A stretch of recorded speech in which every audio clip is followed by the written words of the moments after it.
Hi, this is Randy Stone. I cover the night beat for the Chicago Star. Stories start in many different ways. This one started, strangely enough, with the flame of a match, whose feeble glow lit up a lightened face in the darkness. A frightened face, twisted by an agonizing fear of death.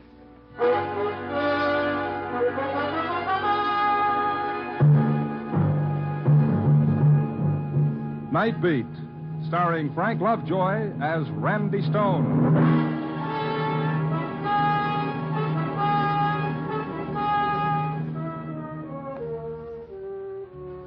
The night is a thief, some poet once wrote, that steals the colors from the day. It's kind of pretty if you like words, but for my dough, they're not exactly true. Because there are colors at night. The burning red of passion, the angry green of jealousy, and the ugly, terrifying black of fear. This was one of those nights when pickings were slim. I'd cover the town from Henrice's bar in the Mart, out to Hyler's on the North Shore, and back downtown again with nothing to show for it. I was taking a shortcut through Lincoln Park to pick up my car. At that time of night, the park was pretty deserted, except for this girl walking up ahead of me. Not a bad silhouette, I might add, against the disc light. We were about halfway through the park when suddenly she stopped and threw herself onto a bench at the side of the path. There was something almost desperate about the way she did it. I ran up to her. Excuse me, are you all right? Yes, I'm all right. Well, I thought you were sick or something. I told you I'm all right. Will you please let me alone? Oh, now look, lady, it's not what you think. Well, this park at this time of night, it's no place for a girl to sit around by herself. I don't need any help. Just go away. Oh, sure, I'll get lost. I can see you're all right. Only you don't mind if I just sit here and smoke a cigarette before I go. It's a public park. I don't care what you do. Thank you. You care for a cigarette? No. Of course, in order to really enjoy a smoke, you've got to have a match first. I said in order to enjoy a smoke, you've got I heard you. Here. Thank you. Here. Keep the book. No, you better hang on to these. I won't need them. Well, you might need them later tonight. After tonight, I won't need anything. Oh, now, wait a minute. That's no way to talk. The only time you're not going to need anything, sister, is after you're dead. Why did you say that? What? That about being dead. For no reason. Why? Because after tonight, I will be. The girl jumped up and started running. Here was a kid that was afraid. Afraid of death or afraid of life. But then, isn't everybody? I turned the matchbook over and looked at the ad on the cover. Penguin Club. A little all-night jump and jive place over on Clark Street. That's one I've been missing lately. On a hunch, I ambled up North Avenue in that general direction, turned up Clark a ways, and there it was.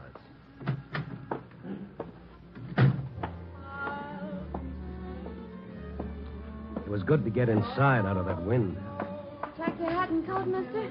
No, thanks. I'm just looking around. Get your table? It's almost the end of the floor show. Well, anywhere in the back will be all right. Okay. The hat check girl, hostess, or whatever she was, walked me through the bar to the edge of the main room. And then I stopped and really did a take. Out in the middle of the dance floor, under a little baby spot, singing in front of a 5-piece band, was Little Miss Desperate from the park. Nice voice, don't you think? Yeah. Who is she? Oh, that's Franny. Fran Fowler. Haven't you been in here before? Not for quite a few months. Of course, she hasn't got much experience yet. From out of town, Someplace over in Wisconsin. Not bad looking, huh? In everything. Hey, what's wrong with her? Gee, I don't know. I can't. Well, how do you like that? Come on, folks, come on. Let's give the little girl a great big hand. Nothing like a real sad song to wind up a real sad act, especially for a real sad tomato-type tomato. No. It's all in fun, so let's dance now. Come on, you lucky guys and girls. Get out here. Move around. Hiya, Peggy. You got some live one, huh? Hello, Tommy. This is Tommy Mason. Ain't he the one? Yes, he's quite the one, all right. Gee, Tommy, you sure covered up for Franny, all right. Never let down. Keep 'em going all the time. That's show business. You know how it is, mister. Oh, yes, I've heard. The show must go on. It's a new thing. You gotta keep 'em laughing. Yeah. Honest, mister, he's this way all the time. What a joker. All right. Look, about that girl. Franny? Yeah, Franny. What seems to be the trouble? Well, that's hard to say, pal. Maybe she just found out she ain't no Dinah Shore. And she sure ain't. Tommy, you killed me. Now, seriously, fella, why would a girl break up that way in the middle of her number and start to cry?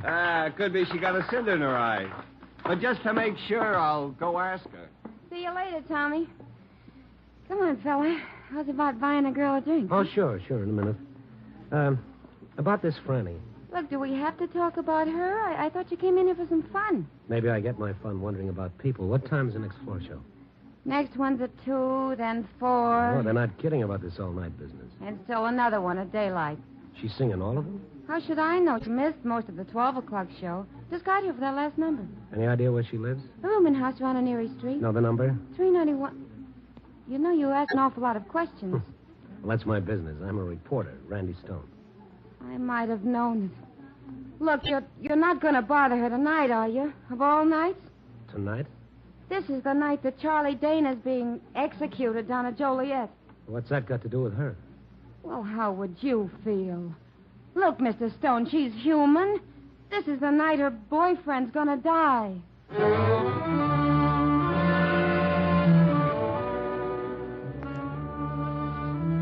I went up to the front of the bar to a phone booth and called the paper. There was something about this in the back of my mind somewhere, something I ought to remember but couldn't. I had the girl on the board put me through to Gabby in the library. Library? Oh, hello, Gabby. This is Randy. Yeah, Randy? What have you got on the Charlie Dana case? Still a little early, Randy. Execution's not set until 1:30. No, I mean old stuff. Oh, I got the file right here, Randy. Dug it out earlier for background. Good. Anything on a girl named Fran Fowler? Yeah, let's see. Charlie Dana, small-time gambler, killed a guy named Dinelli. Oh, yes. I remember that. A gambling beef. Execution originally set for November, but he got a couple of months stay. Oh, here she is, Fran Fowler. Singer in a nightclub. Was supposed to be his alibi, but the DA blew her up on the witness stand. She admitted she wasn't positive about when she'd been out with the guy. Oh, yeah, that was it. I knew it was something. Anything more? Oh, details, Randy, details. Okay, Gabby, thanks. I'll catch up with you. Oh, Mason. Excuse me, were you waiting to use the phone? No, I was waiting to talk to you. Why, certainly, but this time, no jokes, if you don't mind. I'm expecting a headache. You're not funny, Stone. Who are you talking to? Well, isn't that kind of my business? Peggy says you're a reporter. Yes, of a sort. You were asking about Fran, where she lived? That's right. You gotta let her alone, see? You printed enough about her. Just a minute, Mason. Those are my lapels that you're hanging on to. Peggy shouldn't have given you Fran's address. I don't want you bothering her. I said let go of my lapels, funny man, or something's liable to explode in your face. Now, you stay out of my way or I'll ruffle that shiny hair. Where you going? See about a cinder in a lady's eye. You're not going to see her. I won't let you. Can't you see this whole thing's driving her crazy? Tommy, believe me, I'm not interested in harming her or anyone. I'm just a guy trying to do a job. Now, if you'll step out of my way... You're not going there. I won't let you. I won't let Sorry, you. but you asked for it.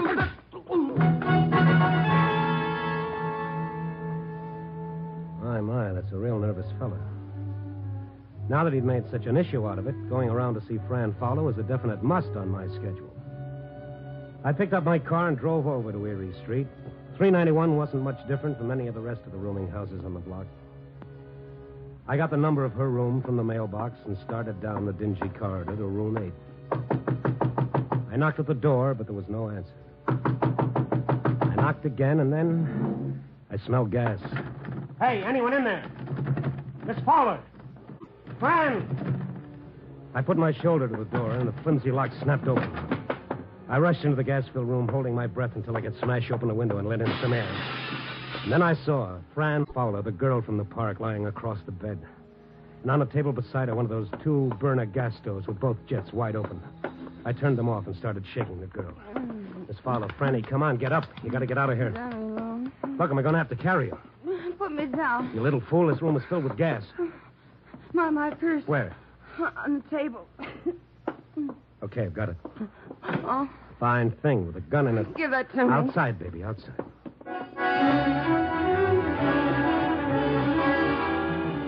It was 6 seconds flat when we hit the sidewalk in the fresh air. I put Fran on the front seat of my car and then ran around and climbed in behind the wheel. I headed out to Sheridan Road along the lake. The cool, clean air felt good in my lungs, and I could see Fran drinking it in, realizing now how close she'd been. I didn't make her talk until we were a long way out of town. Then I pulled over to the beach side of the road and killed my motor. We, seem to keep bumping into each other in the strangest places tonight. I guess I should say thanks. No, not at all. I'm the one who should say thanks. I still haven't returned your matches. Please don't make fun of me. No, I'm not. You see, I know now who you are. Charlie Dana's girl. Why don't you say it? In my book, you're just a kid I met in the park. What time is it? It's 1:45. Then... Yes, it's probably all over by now. Like me to turn on the radio? And No. No, I don't want to hear about it. You must love him an awful lot. Love him. I despise him. But still you were willing to alibi for him on a murder charge? I wasn't. I told him I wasn't sure of the time I was out with him, but he made me say it was the exact hour when the man was killed. Didn't you realize you might have been perjuring yourself? I didn't lie. I just didn't remember. It might have been like he said. When you're not sure, what else can you do? Yeah. How'd you happen to get mixed up with him? I didn't know anybody when I first came here. I was lonesome. And he was nice to you. He was. A lot more decent than most of the men who want to take you out when you're working in a club. And why do you hate him now? I didn't know what he did. A lot of people gamble. I didn't think too much about it. Then we got to going out evenings between shows at the club on my nights off. And the killing happened when you and he were supposed to have been out someplace together? That's what he said. He wasn't arrested until a few weeks after the trouble. I couldn't remember if I'd been with him during that particular time or not. Well, it's all over now. You did what you had to. That's about all any of us can do. But you got to forget about it. Put it out of your mind. There's nothing more to worry about. Oh, that's just it. You don't understand. There is. What are you talking about? He promised. He promised, and I know he'll keep his promise. Promised what? I want to see him in prison. In the death house? I had to. I wanted him to understand, but he said I tricked him. What, by telling the truth on the witness stand? He said I double-crossed him, but now he didn't care. Why would he say that? He said he didn't care because the night he died, I would die. And I'm afraid.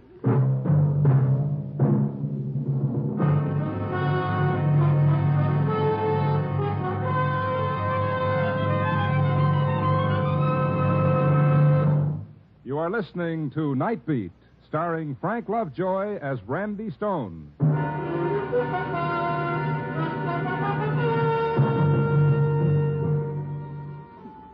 This was real. This was no act. The sound she made would tear you to pieces, like some pitifully frightened animal who'd lost everything in the world. I let her cry it out. After all those months of strain, she'd have to get it out of her system. He said the night he died, I'd die. Sure. So you were scared. Who wouldn't be? But don't you see, that's just a cruel boast made by a cheap hoodlum who's trying to hurt you, make you feel responsible for his own plight. But he meant it. I know he did. Well, maybe he did at the time, but you've got nothing to worry about now. You had nothing to do with it. He paid for his own crime. Now he's dead, and you're still alive. He'll keep his promise. How can he? He's dead. I know you think I'm crazy. No. But has anyone really tried to harm you? Oh, but this wasn't the night he was supposed to. Yes, I know. The execution was originally set for November. It was that night in November. I hadn't been afraid before. I thought it was like you said, because he was bitter. But all that day I was upset. I told him at the club I couldn't work, and late in the afternoon I got a note from Peggy saying why didn't I go out to her cabin at the dunes for a couple of days. Nobody would bother me, no reporters, and I could get a good rest. So I drove out there that evening. It was quiet. Nothing around. Just empty sand dunes and her cabin all alone on the edge of the lake. I called Peggy at the club to let her know I got in all right. Oh, hello, Frank. Fran. Where are you calling from? Why, from your place. My apartment? No, your cabin. At the Dunes? It was swell of you, Peggy, to let me come out here. Well, of course, Franny. You're welcome to use the place, but I don't quite know what you mean. Well, your note this afternoon telling me to come out here.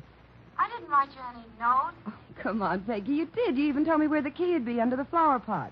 But, kid, that's where we always keep it. Everybody knows that. Peggy, Now, don't worry about it, kid. One of the girls probably sent you the note and just hasn't had a chance to tell me about it yet. I should have thought of it myself in the first place. No, wait, Peggy. I'm scared. Well, what in the world else? Do you remember what I told you about what Charlie said the last time I saw him? Prison? It was about tonight that he said when he died. Cut it, Franny. Now cut it before you drive yourself Peggy, back. I'm all alone and I'm scared. I don't know what to do. Franny, you gotta hang up right away. You shouldn't be out there all alone tonight. Get in your car and come back to town as fast as you can. I'll wait for you here. All right, Peggy. All right. I hung up the phone and ran out of the house to my car. I turned on the ignition key and stepped on the starter. It wouldn't start. My car wouldn't start. I looked at the gas gauge. Empty. Somebody had drained the gas out of my car.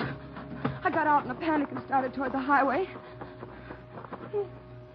But there was a car out there, parked behind a big sand dune. I turned and ran back to the house. It was like some crazy, frightening nightmare. I didn't know what I was doing, but somehow I managed to get inside and lock the door. And then suddenly I was at the telephone. Operator? Operator, answer me. Operator, you've got to answer. I want the police. Operator, please help me. Someone. Operator! It was no use. The line was dead. While I was out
Check, testing, 1, 2, 3. I don't know what's going on. The sound seems to have died.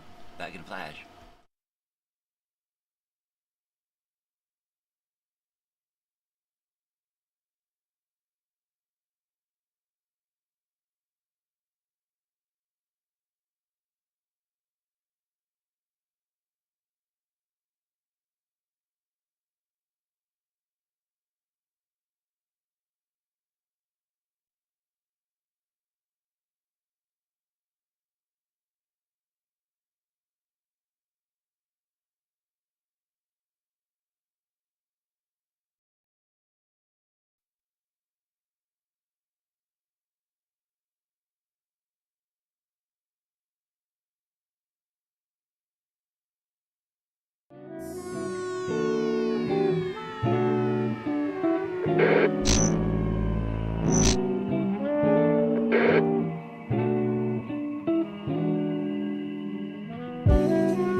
Check, check, testing, 1, 2, 3. Fuck it.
Yeah, baby, I'm here, and here comes the air.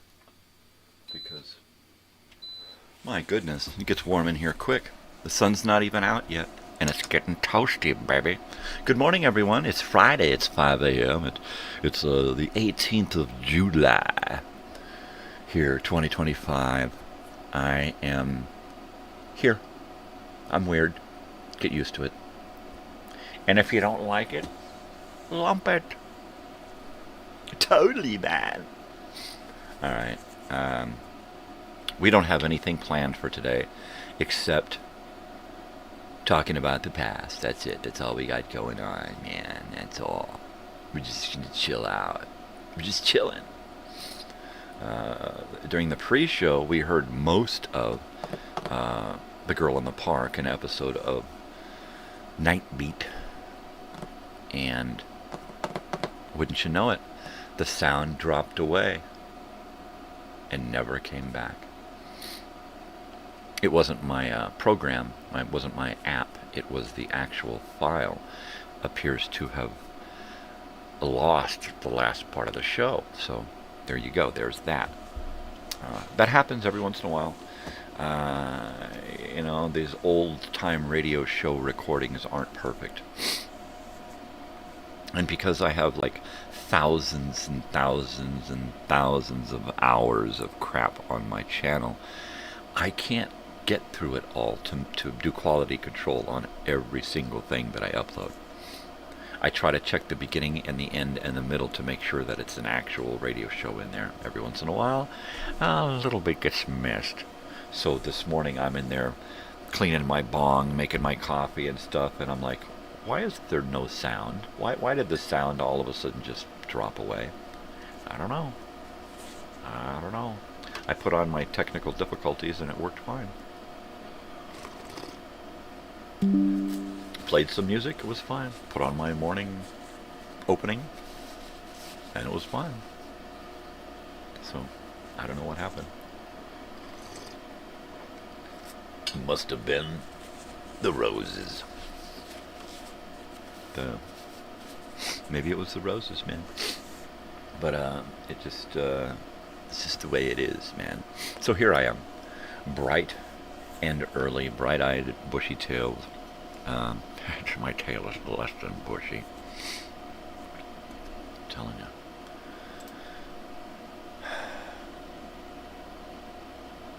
Well, wait for somebody to check in here.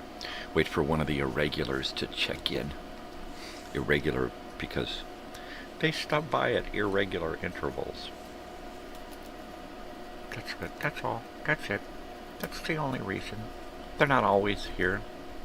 They're irregular. Right? I'm irregular. Man.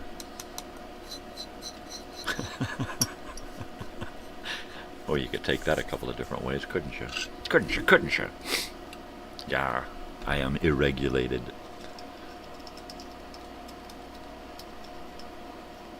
irregulated. Come on, let's not combine words to make nonsense. Yeah, nonsense is when you've spent everything, and then you have nonsense. That's it. That's all. Thank you, and good night. Totally, man.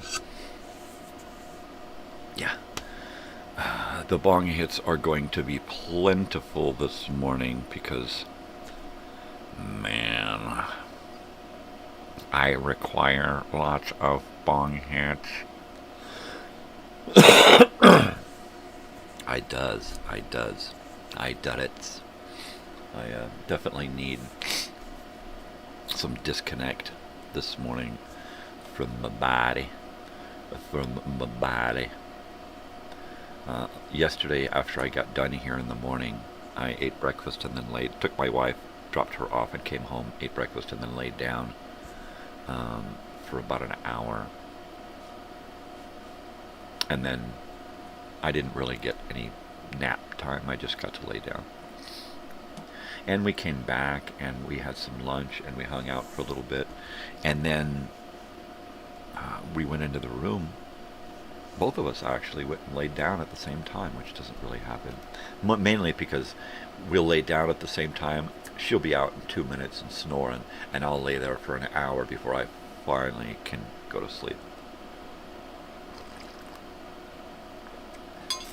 So about the time I'm just actually starting to get a good nap in, she gets up, she takes off, takes the dogs, leaves the room, closes the door. About less than an hour into that nap, I was woken up by a phone call. And that was it. So I got up in a crappy fucking mood. And eventually had some dinner. Hung out with my wife and daughter for a little bit. And then eventually worked on the video time machine. And yes, it is done. The video time machine for July 18, 2025 is now in the can, man, as they say. It's on the channel. It's just going to be available at 5 p.m. as usual, because that's when it happens. We do our video time machines at 5 p.m. This one is 131 minutes, I believe. It's over 2 hours, right? And it all passed muster, which is very cool because it's got some cool stuff on it. I like this one. We're like right in the middle of the first season of our Read All About It. It's a 15-minute kids series from Canada that was aired in the 80s. And it's just a really cool daily glimpse, right? Weekly glimpse at that time period. That's why I've been using it regularly. I wanted to find a series that I could use, something besides like Betty Boop. Betty Boop is a series of cartoons that I've been using at the end of the show. I like to... Some would think to put the cartoons at the beginning of the films, and I'm like, well, I've got some animated stuff in there at the beginning before the films, but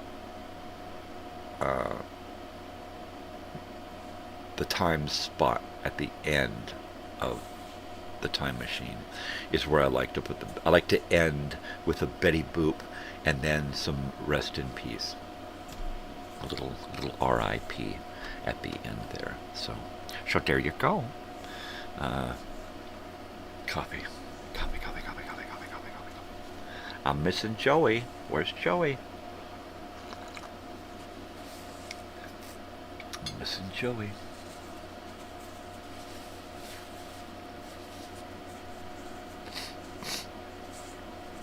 I get worried about people, and then I get sad when they don't come around. And then I assume that they don't want to see me or talk to me, so then I just don't.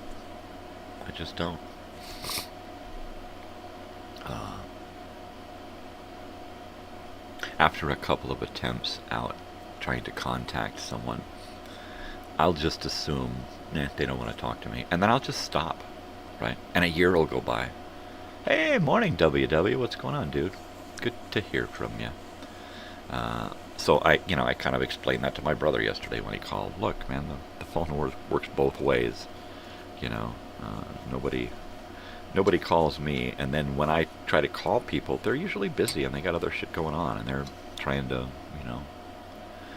okay, it's been nice talking to you, goodbye. So I just explained to my brother that very situation. You got my number, you know where I'm at, and of course, I don't know. It seems like I only get a phone call from certain people when they've got stuff going on in their lives that they want to talk about, right? And then I'm just supposed to be an ear, which is fine, and that's why I'm here for family. But when it's only that, and it only goes one way, and they never call just to call to see what's going on, just to call to say hi, and then ask about what's going on in my life, and then actually listen. And then actually let me talk, and not just let me talk a little bit, and then just start, blah, blah, blah, blah, blah. Oh yeah, that reminds me, you turned it on and had some technical difficulties. Signing in, yeah, I had technical difficulties. I had difficulties this morning as well. My radio show stopped, sound just dried up, so I had to test things. And it seems to be working fine now. But, yeah, it was a little weird. You got relatives, WW? Brothers, sisters, that kind of stuff? I thought I did. At one point in my life, I was told that I had siblings. And then I'm also told that, we're here for you, we love you, man. I just don't believe it. I just don't believe it. There's just something a little wonky about me being able to believe in that. Last night I found and downloaded a copy of Once Upon a Time in Hollywood, so I'm going to try to watch that with my wife soon. We were talking about this the other day, about people not calling anymore. Yeah, I mean, it's like... and I would think that I would get a phone call from my brother every month or so, right? An only child, lucky you. Because he's a phone guy. He likes to talk. So I used to think, wow, I could call my brother anytime and we would just right? No. Most of the time when I call him, he's busy. He's coming home from work. I try to get him after work. I just got home. I got something, or he's dinner, or he's going with friends, or he's doing. It's always something. I got the grandkid. There's always something going on. So it's like not a big deal, but I'm not gonna keep setting myself up to be shot down like that, right? Good morning, Susie. So I just straight out told him, look, man, you got a phone. Call me. I try to call people and they're always busy. They got something going on, and I just can't deal with that. I can't deal with the emotional letdown of wanting to call somebody and talk to them and them either not having the time or being too wrapped up in their own stuff to give me a moment that I can speak and say what's on my mind. I've called my brother probably dozens of times to try to talk to him about stuff, and it could never get a word in edgewise. Try to breach a conversation, and I just can't get there because, for one reason or another, he's just distracted. Got a good buzz going on, got something else happening, he can give me a couple of minutes, right? It's like, all right, well, I'm not going to get into it then. If all I got is a couple of minutes of your time, I'm not going to get into my health issues. I'm not going to talk about stuff. I'm just going to keep it bleh. Just keep it bland. And I'm sick of that. I'm sick of trying to call somebody and talk to somebody and get into something that's heavy on my mind and only have a chance to hear what's on their mind, and then they gotta go. Well, whatever. That's okay. I mean, call me when you need to go blah blah blah, and I'll listen and go, yeah, okay. But, you know, that's pretty much all I'm getting. So that's what I give in return. It really sucks, because after my father passed away, I really tried to go out of my way to make a connection with my brother. And of course, he's past the bottle now because of his health has caught up with him. So there you go. So now he wants to talk about health, but he wants to talk about his health and his wife's health. He don't want to talk about my health, because I try to talk, and he's like, "Oh yeah, and that reminds me," and "Oh yeah, this," and you know, conversation is a two-way street. You talk, you listen, you talk, you answer, you question, you listen, you listen, you listen. I don't get listened to. As much as I scream up and down and yell, "Hey, it's me, listen to me, actually me," I don't get it.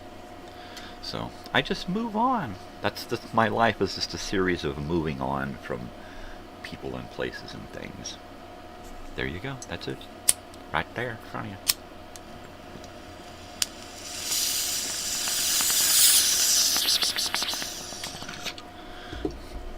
Wow. So my wife is going to get up today at about, 6:45. And then she's going to take off at about 20 to 8. So I'm just going to stay here. She's going to take off, and then she's going to be gone most of the day. So I am going to listen to her get up and drink coffee and have breakfast and stuff while we're talking. I may put a little something in the background so her sounds aren't as obvious. And then I'm just going to stay long today, because I got nothing planned except to just talk about the past. So we're going to get into past activities.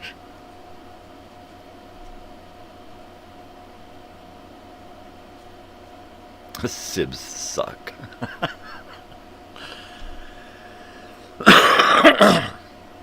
Well, I wouldn't know. I have siblings, but I don't feel like we're 100% related. I don't. My whole life I've gone through this questioning, why am I so different? Why am I treated so different in the family? Why are there always these hush-hush things, about me that I've never found out, right? So I just assumed that my mother had me while my father was in Vietnam, and I'm just some kind of war baby, rape baby, party baby, incest baby. I don't know. Nobody will talk to me about it. So I keep asking and questioning, and they're like, "Well, gosh, I don't know what you're talking about." And yet, whatever happens, that we're still brothers, and I get the runaround. So somebody in my family, somebody in my immediate family knows the answer to the questions that I've been wanting answers to, right? And nobody has the balls enough to just say, yeah, she got screwed one night and got pregnant, My middle name is the family of people I've never met, people who took care of me during a period in my mother's life where she did not want me. She tried to frickin' abort me, so it's all weird when it gets to my past. And the way that I feel from my siblings tells me that, they're not quite 100%. They see me as something lesser than the whole, right? And that's the feeling that I've gotten my whole life. And that was like a bing moment when I realized that the feeling was, I'm being treated as something different, something lesser than, something other than the family, the whole family, the core of the family, right? I was an add-on, and I was an oops. And that's the feeling I get. And my father, who probably isn't my father, had tried to make up for it my entire life by taking extra special care for me, looking after me when nobody else would, taking care of me, taking me out of school regularly to go do stuff, right? I never knew why. Now I know why.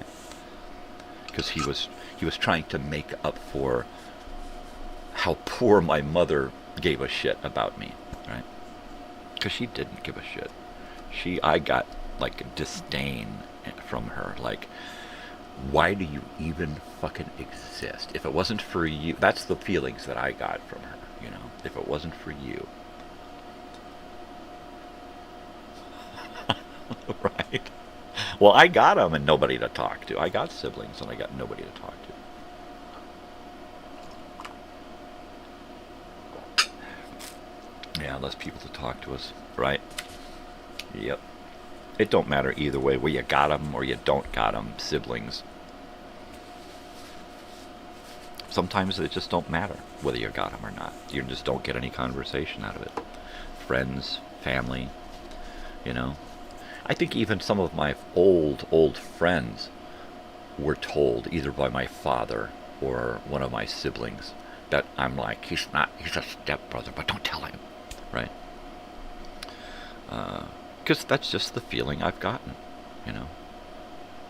And of course, with nobody coming through and talking to you about it, just alluding to stuff, just makes you fucking wonder.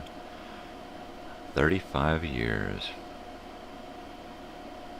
Yeah, I got the same thing. I would go out of my way to visit my family, and I would get like oh, well, hi.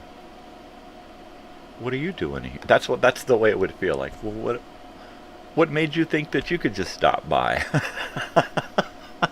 It's like, I don't know, because you keep telling me my whole life, hey, we're buds, we're brothers, we're family, we're, you know, and then I would show up or ask her something and be like, well, you know, I don't really have the time right now. You know, it's like pulling eye teeth just to get help when I was in my 20s and 30s, just to get family to notice me, right? It was like pulling fucking teeth.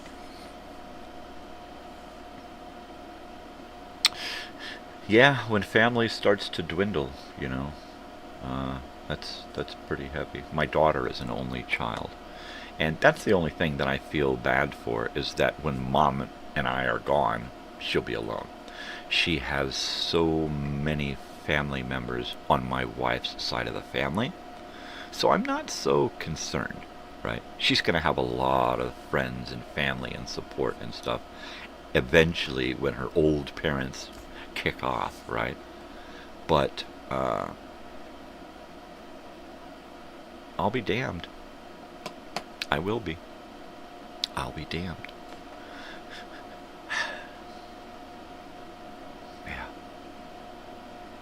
Yeah, see, there you go.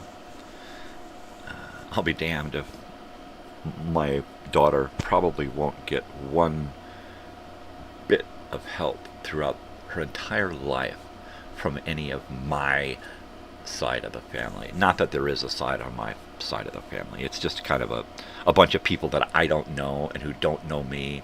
And every time I try to contact these people, they're like, just again.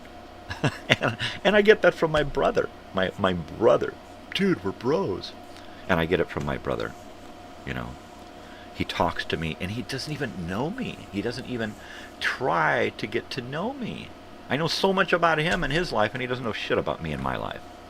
You know, he knows what he sees on Facebook, and he knows what he remembers about me as a kid, what he wants to remember. He remembers me the way he wants to remember, and he's always going to see me like that. My sister's always going to see me the way she wants to remember, this little picture that they have of me, right? Not one of them have ever tried to sit down and talk to me and get to know me. I tried to talk to my brother a couple of years back, and I just started explaining to him exactly what I'm talking about now, and he got insulted. It's like, dude, if I can't just open up and talk without you taking it fucking personally, then I'll go talk to a stranger, you know, and it'll be easier. And it is. It's easier talking to people here because There's no expectations, no demands, no predetermined, preconceived notions about who I am. You know, I can just fucking be me. And I can't do that on a phone with somebody, on a chat, video, or otherwise talking to one of my family members, because they just get uptight. You know? Oh my God, how dare he bring up the past like that? How dare he have feelings like that? What do you mean? You can't feel like that about something that I don't feel like that about. It's like, dude, just let me have my own feelings and my own emotions. Let me be me. Look at me anew. See me as a new person. Hi, I'm Michael, not Mike. I'm Michael. You know, let's get to know each other. I'm never going to get that.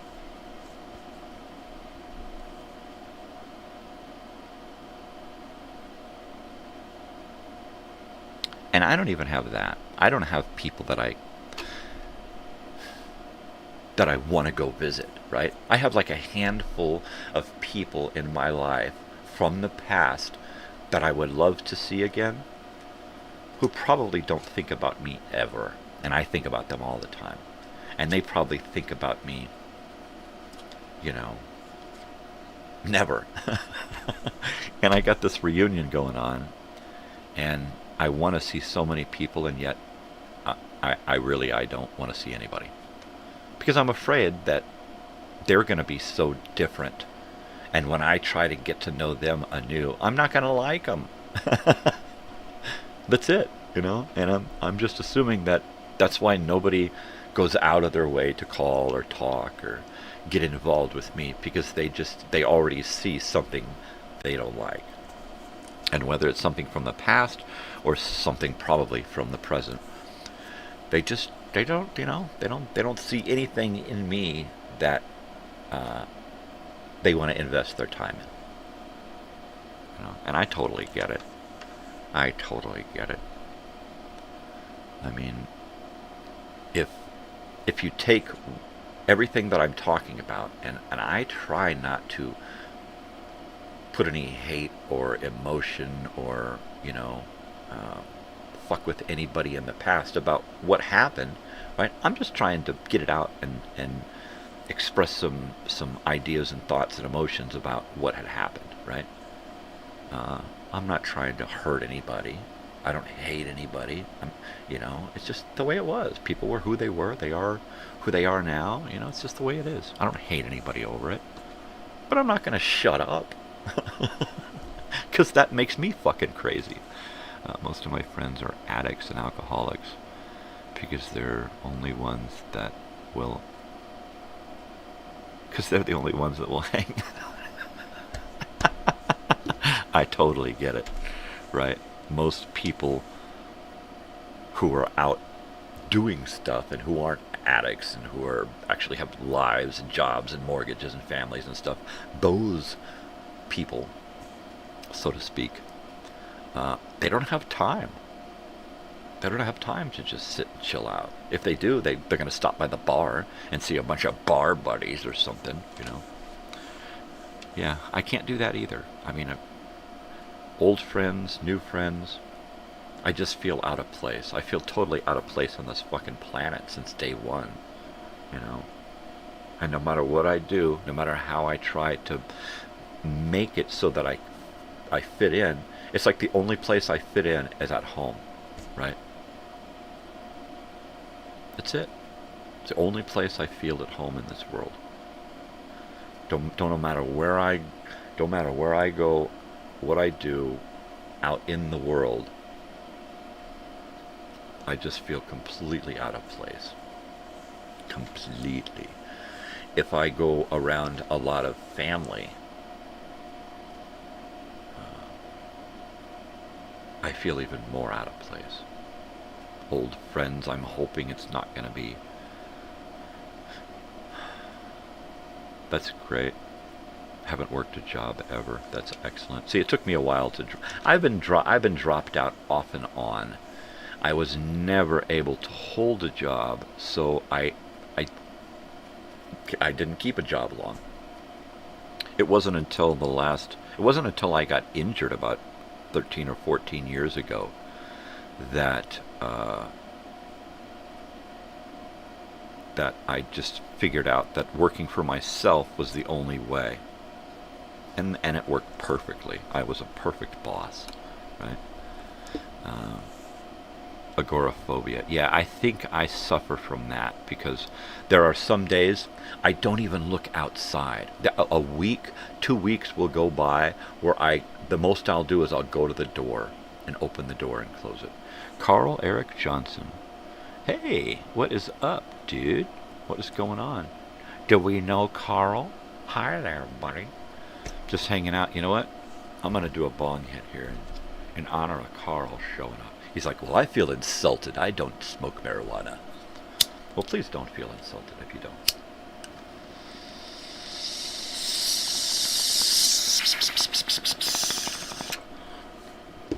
Carl Karcher. Yeah, heal me now and think about Carl later. So I put some Jonathan Winters in the video. Nice. Family. Excellent. I put some Jonathan Winters in the video Time Machine that I finished. It's a good one. I found a Showtime special with Jonathan Winters from 1987. And it has got fucking everybody, including Robin Williams, Martin Mull, it's like Susan Anton. It's just got all these crazy people in it doing unscripted sketches with Jonathan Winters. They set up a scene, they put Jonathan Winters in there, and then in walks one of the actors, and it all goes crazy. And the craziest, of course, is with Eddie. Oh, since we're here, that is the album of the day. Killers, Iron Maiden, the album of the day. If you know it, you love it. If you don't, you will when you listen to it. The first two Iron Maiden albums, they're my favorite because that's how I fell in love with Iron Maiden. It was, believe it or not, it was really hard for me to get from Di'Anno to Dickinson. It was really hard to make that shift. But after listening to the first album with Dickinson, I was sold. I was sold. It just took me a while to let it sink in. And then eventually I saw them on the Power Slave tour, which was fucking awesome. My brother was there, my sister was there, all of my best friends were there, my father was there. Iron Maiden. Dude, it was fucking, it was beautiful. Orange Pavilion in California. Yeah, baby. Yeah, Phantom of the Opera. But let's check it out. Let's check it out. It doesn't have the songs on the outside, and it doesn't have an insert. So we got Killers Side 1, The Ides of March, Rothschild, Murders in the Rue Morgue, Another Life. Ooh, let's do this. And then Genghis Khan and Innocent Exile. Wow. And then on side 2, Killers, Prodigal Son, Purgatory, and Drifter. Right? Phantom, that's from the first one, right? Oh, there went my sound again. I believe Phantom is on the first one, which we did last time. The last Maiden album that we did was their first. So we've got pretty much all of their stuff from the 80s, because I'm a Maiden fan from the 80s. After the 80s, I just stopped listening to them. I stopped listening to everything, really. In 95, I just stopped listening to music altogether. I wonder why. You guys know why. Oh, yeah, totally, man. Di'Anno, Paul Di'Anno. From Di'Anno to Dickinson. I gotta catch up on comments here. I've got them on one of my little phones as my comment deal. Listen to Maiden's last album. I haven't listened to Maiden's last album. No, I will check it out. Like I said, I don't do too much post 80s. Most of my life, everything that I pretty much do in my life today is in the 1980s or before. So most of the TV that I watch, most of the movies that I watch, most of the music that I watch, just about everything is 70s and 80s, because that's my era, you know. You had every release on cassette. That's awesome. Maiden fans. We're all over the place, you know. It's not heavy metal. It's like storytelling at its fucking finest. It's great. Somewhere in Time. Oh, yeah, that's a great one. Oh, yeah. What is it? Like Rhyme of the Ancient Mariner, The Long Distance Runner, Stranger in a Strange Land. I'm just pulling I don't know if they're off that particular album, but some of my favorite songs. Stranger in a Strange Land, that actually prompted me to read the book by Robert Anson Heinlein, Stranger in a Strange Land. I cried at the end of that book. That was like the first book that I had ever read, like from cover to cover, right? In my 20s. And I cried at the end of that. You know, it was just heavy. I totally grokked that, man. I totally grok it. Grok it like a rocket, baby. Woohoo! Seventh Son of a Seventh Son. Yeah, I love that one. That was great. God, just some greats. Just the melodies. And see, the thing that I stopped listening to Iron Maiden was because of their formula. Right? Steve Harris has a formula for putting together his records. He's always got particular changes, particular moods, right? Tempos. There's, you know, it's just, it was like, okay, I just had to step back, you know. It's possible that I could step back into Maiden and start post-80s, and it would all be new to me. It would. And as long as I keep myself here and living in the 80s, which is where I'm at all the time, then it's okay. Then it's all right. Then I can bring that in and enjoy it as if I were in the 80s enjoying it, and it were in the 80s. And Maiden's easy because Maiden is almost unchanging. Every time I step in and hear a little bit of Maiden throughout the last few decades, and I have, it does take me back because it is almost unchanging, you know, and it's cool. I like that, you know. Bands like Firefall, they're still putting out stuff today, and it's just like the stuff they were putting out back then, and they sound really good still. And they're putting out albums, and they're on tours and stuff. So I'm totally ready to go see Firefall. In fact, they just did two family albums where they went and they re-recorded a bunch of old songs from other acts, and I believe the Allman Brothers was one of those. The Allman Brothers of metal. With the guitar harmonies. Yeah, totally. I always liked the dueling guitar stuff, right? The Eagles and Iron Maiden really, really did it for me.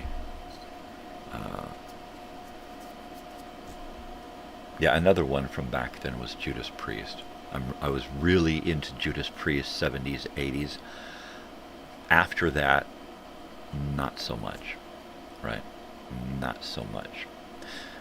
And then when those two bands, Priest and Maiden, when they changed singers and went through that whole rock star scenario, I was like, eh. I listened to a little bit of Dickinson, a little bit of Halford, but like I said, between 1990 and 1995, my musical interests were waning. I was just falling out of like with music in general. It was, you know, post MTV era. MTV wasn't even doing music anymore. It was just, everything was getting really weird, and the music especially. And I just stepped back. I just stopped listening to the radio, and stopped checking out new music, stopped going to concerts. If I went to a concert, it would be a vintage band, you know. And that was very seldom. I think between, 1990 and, 2000, I think I, only saw like the Doobie Brothers and, who was it? Sarah Smile, right? What's that?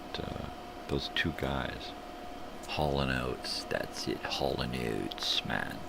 So, and that was pretty much at the end of the 90s that I finally started, but it was only old stuff, retro, vintage, tribute bands, right? Which was pretty cool. But I just gave up on music. Totally. So, before I get started, today's 4 o'clock movie is The Last Days of Living, and it is a television program, I believe, from the 70s, and we visit a hospice-type place, and we talk to people as they are dying. They're on their last days of living, hence the title. Australian Pink Floyd and Brit Floyd and that stuff. A friend of mine just saw Brit Floyd and Alan Parsons. I kind of hope that she'll stop by at some point in the morning so I can ask her about it. But yeah, that sounds like fun. The stuff that I see now are older bands, but not for me, right? They're new for me because when I stopped listening to music, period, in 1995, I just said, fuck it. It ain't worth my time anymore.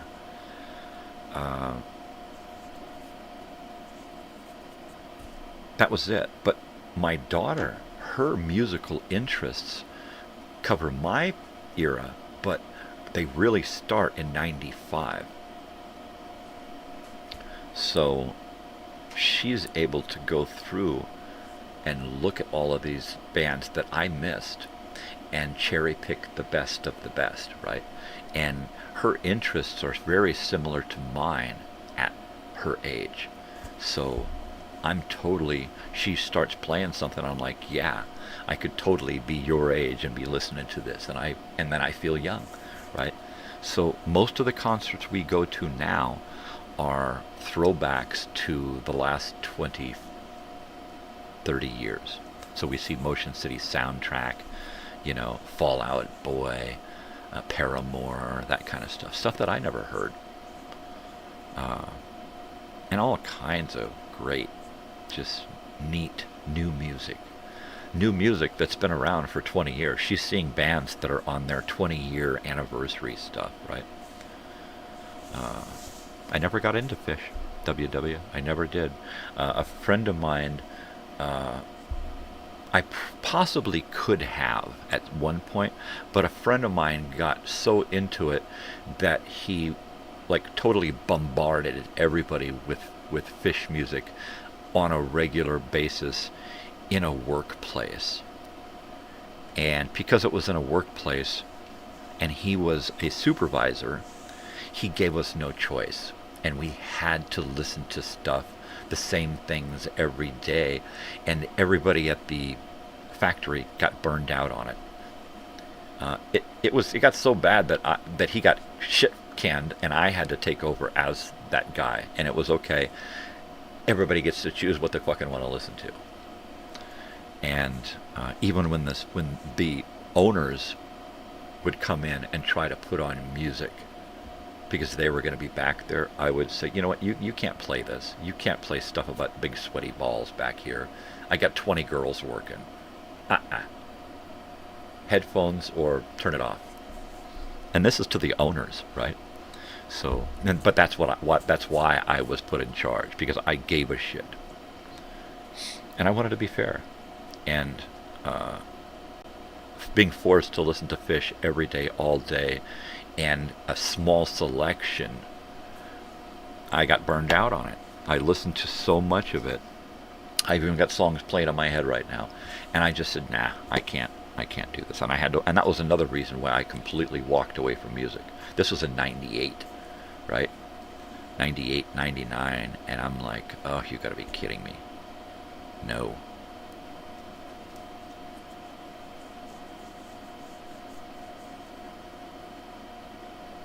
Totally. You know what? I'm into finding out new stuff, but I don't have to research it. I just let my daughter tell me, show me in a playlist. We're driving down the road. I'm like, well, what the hell is this? This is cool. Like, what is it? The Cab? I've never heard of them before. And they're like, wow. That is, we saw Motion City Soundtrack a year ago, because I just was like, wow, this stuff is fucking awesome. And then she's just got us tickets to go see them again. Onto the soundtrack for Transistor. Wow, cool. Nice. Let me, I have to do this there. I've got to do a screen grab. Nope. Where is it? Oh, there it is. Come on. Why won't you work? Alright. Music was always my thing. And I got tired of listening to grunge and stuff on my favorite stations. Jerry Garcia died, and I was just kind of in a funk. I was in a depression. I was sick of TV, I was sick of movies, I was sick of music, I was sick of all of the things that I really loved, and it helped get me through depression, right? And it was a big bummer for me, and I just had to find other stuff to get into. I didn't play guitar for years. I stopped writing music and singing.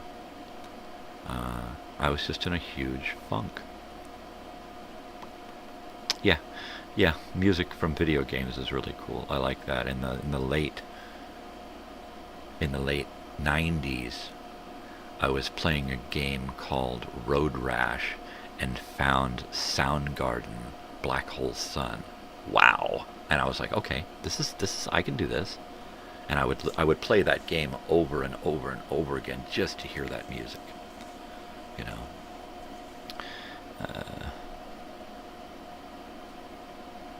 Leftover salmon.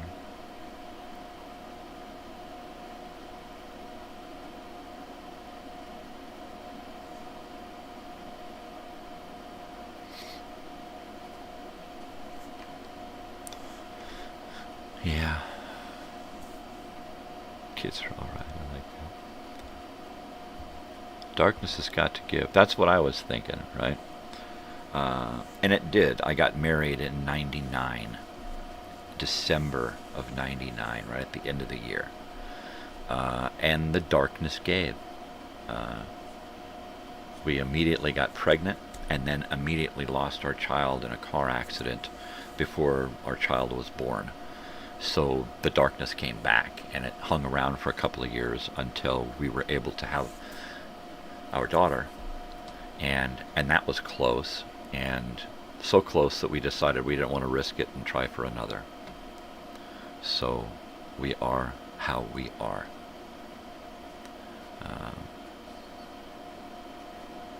Cool. Yeah, dude. Leave some links, man. Sausage links, because I'm hungry. Totally.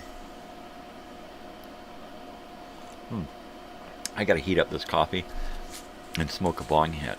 Alright? That's always a great band to find and worship. Totally. So that's what I found out over the last, I don't know, 5 or 6 years with my daughter. That's what I found out, that I could get back into music. Because she said, look, I want to go see Harry Styles again at the Forum. but will you go with me this time instead of Mom? And I'm like, yeah, okay. And she says, so Ben Harper is opening for him, and I don't know who he is, right? And I'm like, okay. So a week before the show, I got a Ben Harper CD, Bloodline Maintenance, and listened to it and was like, oh my God. Oh my God. So I fell in love with Ben Harper. Of course, he didn't play one thing from this CD. He played all older solo stuff, which was really great. And he brought his daughter Harris and his kid CJ out, and some horn players from Hawthorne, and it renewed me, right? So after that, I started getting back into music, and I immediately fell in love with Lucas Nelson and Promise of the Real, and worshipped them. You know, went and saw them twice.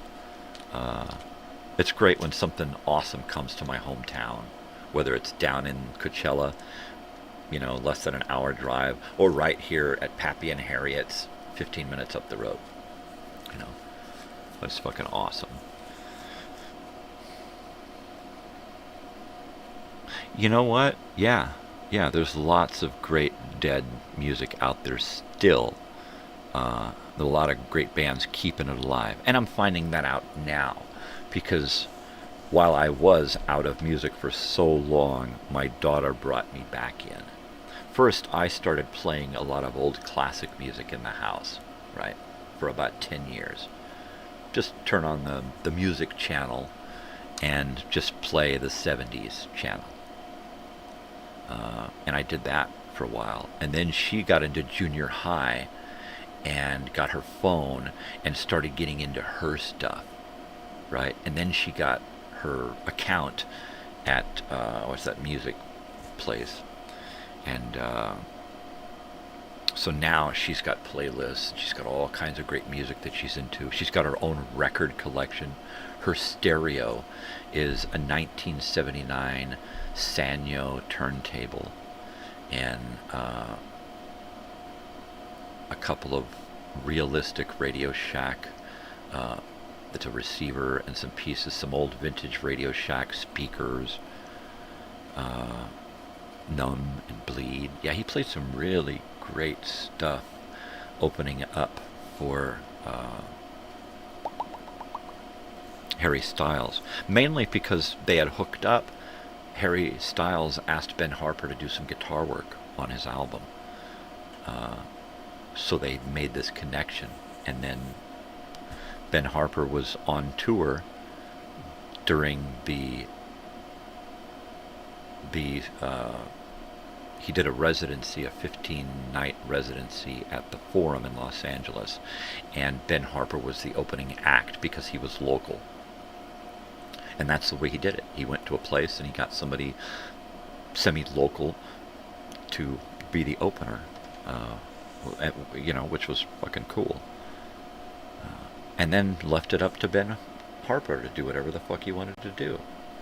You know, I want you to play only your popular stuff. He didn't do that.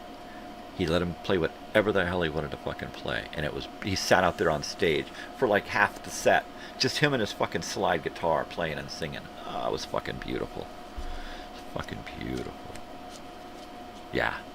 Telling you, hear me now and think about everything else later. Great stuff. Amen, Omen. Omen, Amen. That was a good one.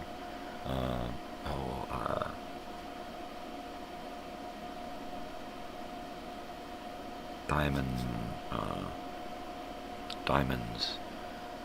What is that song? Oh, it's just a great fucking song. Queens of the Stone Age are amazing. Never heard of them.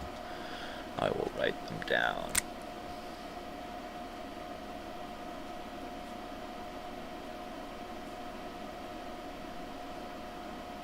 Totally. I like Stone Age, man.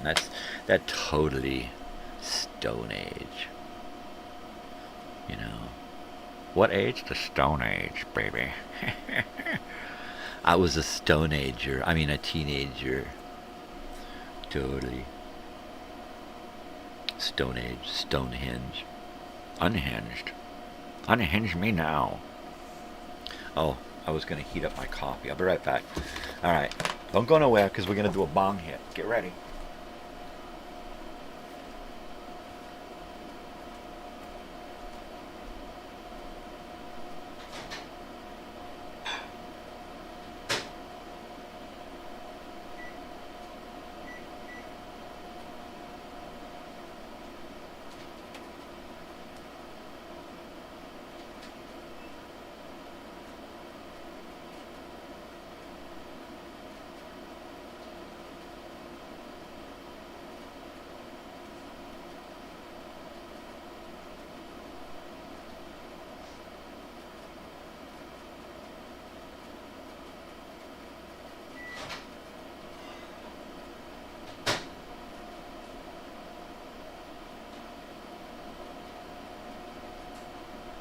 Yeah.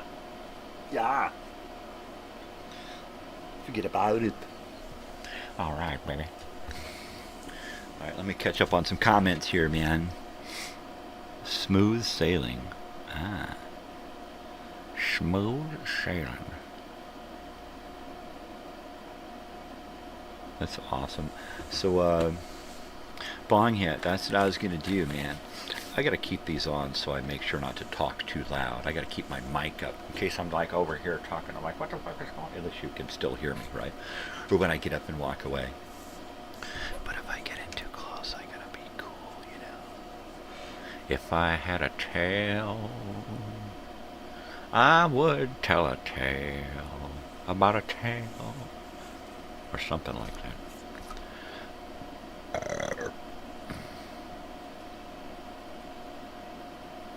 Yeah. Yeah. So anybody... Crazy. I love that. I love that. Alright, I'm going in. Cover me.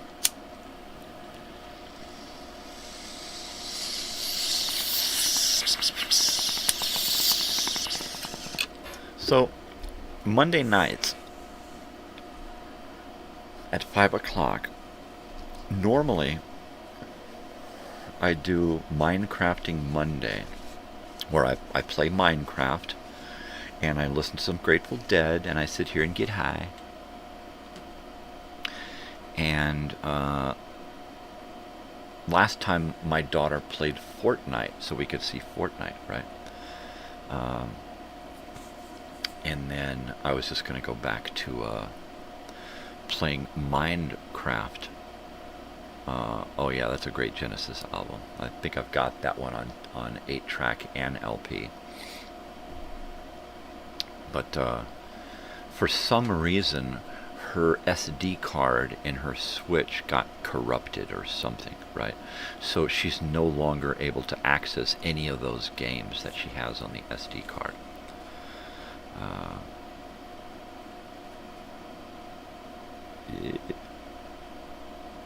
That's nice. Progressive rock documentary. That's cool. I'll have to check that out. So unfortunately, Minecrafting, Fortnite, anything on the Switch is completely out of the question until we remedy the situation. Oh, there you go. So, I'm not sure exactly what I'm going to do about it. All I know is that I don't have the Switch for Monday's show. So, I do have a couple of other old game systems. I've got a Wii, and I have a PlayStation 2 back here behind me that I've got hooked up to this VCR and this little TV here. So I may try to get that hooked up, and then if so, play some of the games that I was playing in the 90s or the 2000s, right? I guess the 2000s. And that's going to be the best I'm going to be able to do. Either that or my daughter's Wii. She and I are contemplating what to do as far as getting her SD card replaced and then, re-uploading all of her games and then trying to get data and whatnot. At the same time, we're also talking about just getting a new, like, PlayStation 4 or 5 or whatever the hell it is, and just get a new updated stuff. I'm not sure that she lost all of her data. I believe, if I'm not mistaken, her data is backed up on her account. So I'm hoping at some point, once she gets all of that worked out, she can at least find her games, her saved stuff, right? And that's the best we're going to be able to do. So I don't know. Yeah, it's a bummer. Thank you, Susie. It's a bummer. I wish we were just playing, you know, something easier. But these games, I'm telling you. Those gaming consoles. We've been through several gaming consoles, you know. Totally. This PlayStation 2 back here, it never wants to load that disc. It never wants to boot up that disc. Sometimes it just spins and says, I cannot read it. I cannot read it. So I have to take the disc out, slide the thing, put it back in, start it, and occasionally it'll work. So I'm going to try to boot that up, get it to work HDMI, try to get that signal to work with this signal, and get it to work on YouTube, and then play something like I used to play a lot of war games, right? A lot of war games. Lost all of my saved games and value when they went out. See, that's the thing, is you buy movies and you buy games and your stuff, but it's only on the console, and then when that company changes, you're no longer able to access it. It's like, well, what the hell? That's why I like a hard copy of something. Give me a hard copy. That's what I want. Hardware. Hard data. I'll have to check out that Progressive Rock Doc channel. Yeah.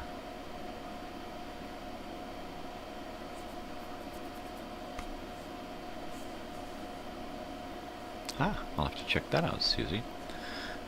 Go by Susie's channel here.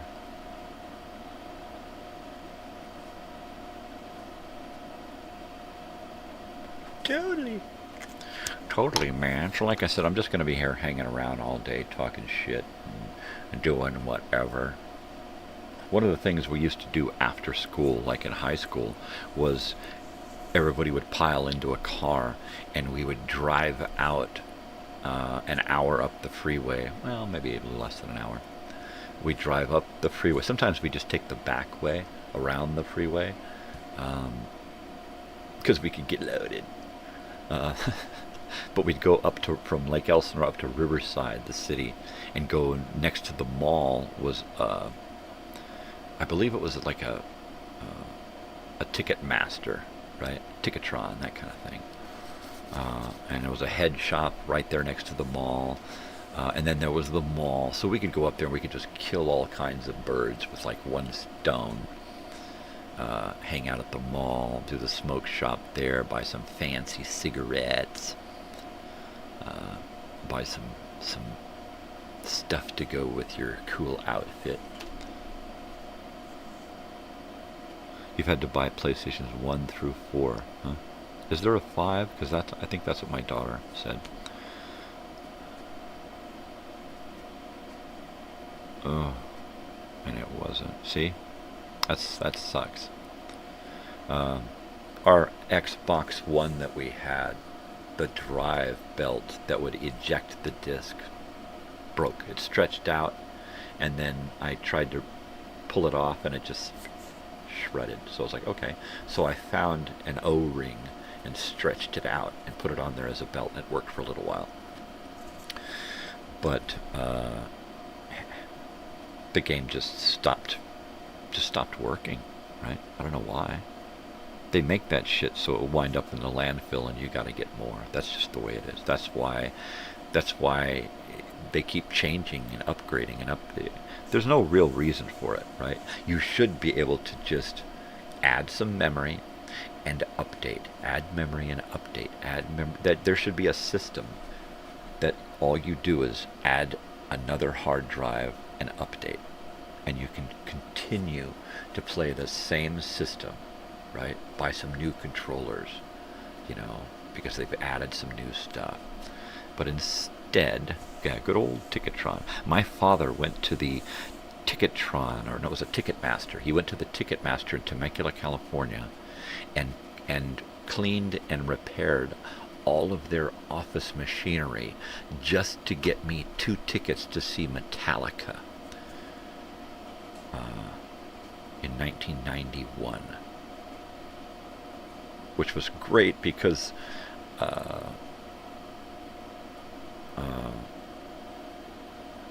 Lemmy's band opened for Motorhead, and that was just awesome. So we hitchhiked. I got tickets, but I didn't have a car, so we hitchhiked up there. Hitchhiked up and back. 3 rides there, 1 ride back. It's great. It's great. It's great. My girlfriend at the time, she wanted to go. So there you go. That's it.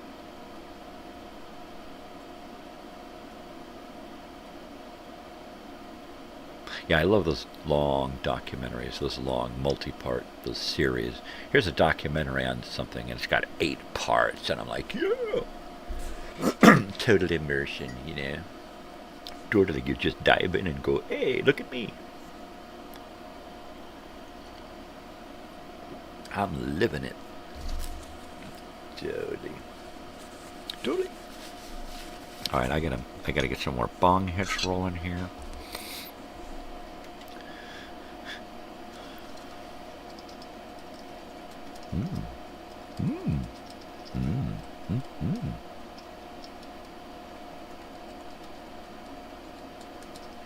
Okay, so these channels, are we talking about YouTube channels? Dopey Wonder. Let me write this.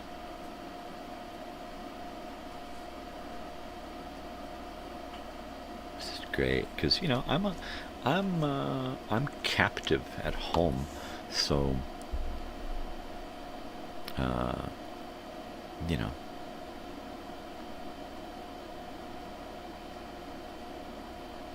whose dad are we talking about?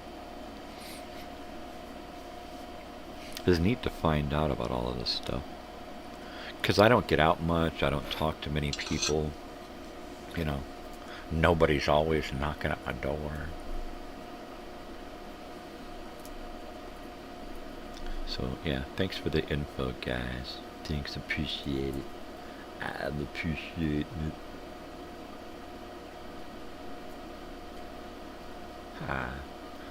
Yeah. What do we got here? We'll check out this file. Check out this file here. Open file. Open. Yeah. Cool. Was that me?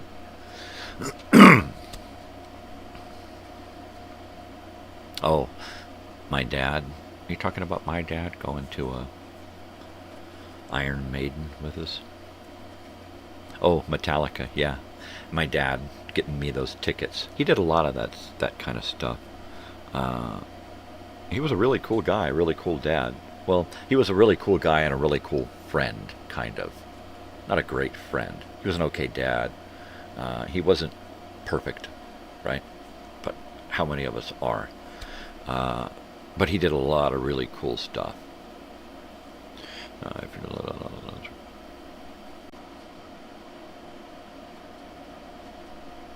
Huh. Cool. At the Pyramid in Memphis. Oh, wow. The Load Tour. Load. I don't remember what... It was 91. But I don't remember what tour they were on. I just don't.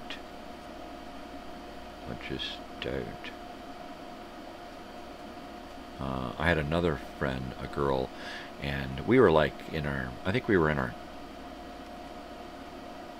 20s, late teens, early 20s, and this girl kind of popped into the neighborhood because she was a friend of a friend, and her best friend, just gotten pregnant and married at 15, right?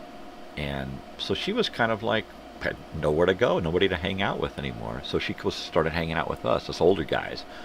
And she was just a really cool kid. And I taught her how to drive in my MGB stick. So she had to learn how to drive a stick shift. And she worked at the local Carl's Jr. in the drive-thru. Just really nice kid, homeschooled. And she wanted to go see, who was it? Guns N' Roses. It was her favorite band, was Guns N' Roses, right? And they happened to be opening for the Rolling Stones. So I talked my father into getting us tickets, and my father and myself and my best friend Andrew and this girl went to this concert and had a blast. And that was her first concert too. So there you go. Ginny, who can I turn to? Totally. It's totally cool. So my father and I saw the Rolling Stones twice together. Once in '78, my first concert, and once in '89 on their Steel Wheels tour. So that was pretty cool. That's pretty cool.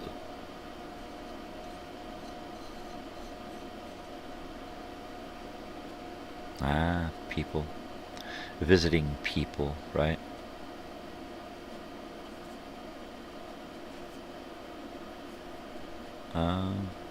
Got family stuff going on. That's cool.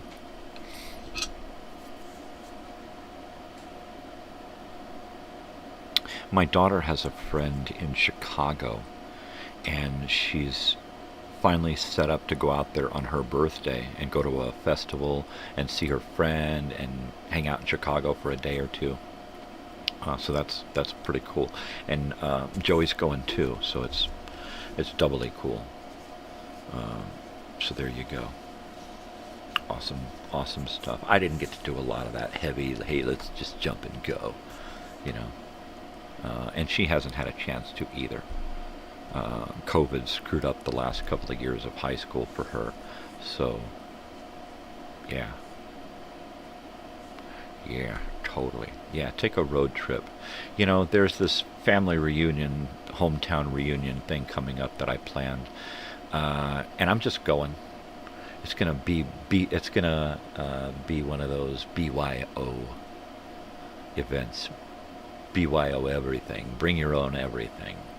And I'm just going to go set up a camp. A friend of mine who lives nearby is going to come bring a easy up. We're going to set up a little camp, get a little thing going, and if people show up, they show up, and we'll throw a kitty together to get food and beer or whatever the situation calls for.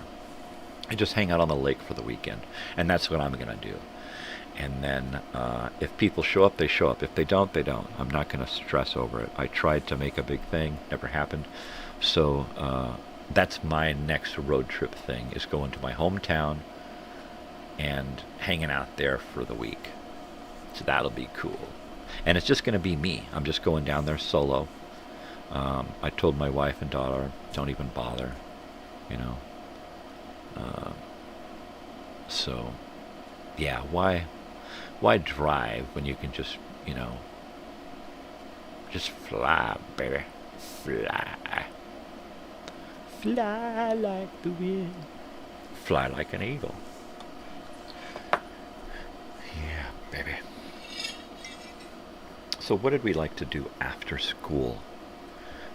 Run home and have milk and cookies. I remember a friend of mine whose younger brother, who was in junior high about the time that we were getting out of high school, and he used to come home every day, and he would make himself a big chocolate milk, and he would sit on the couch and drink this chocolate milk and smoke a cigarette. And it used to gross me out. I was like, dude,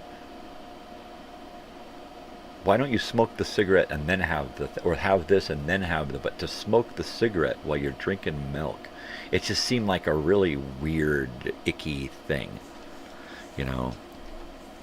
It just sounds icky. But that was his after-school activity, you know, and we would be sitting there smoking a joint, you know, drinking a beer. We used to do some crazy shit after school. In junior high, we used to leave and we'd get out of school, and rather than go up to get on the school bus, we'd get up and go, and everybody get on the bus, and then we'd go get on the city bus. And it was just a little bus that went around the Lake Elsinore Transportation System, LETS. So we'd get on the LETS bus, spend a quarter, and you can ride that fucking thing all the way around the lake. So we would do that. We'd go get some food and then get on the bus and ride over to the arcade or ride over to somebody's house. We had this little place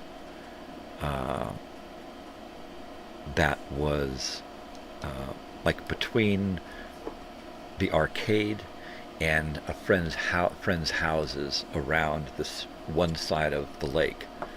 And there was this pepper tree, big giant pepper tree.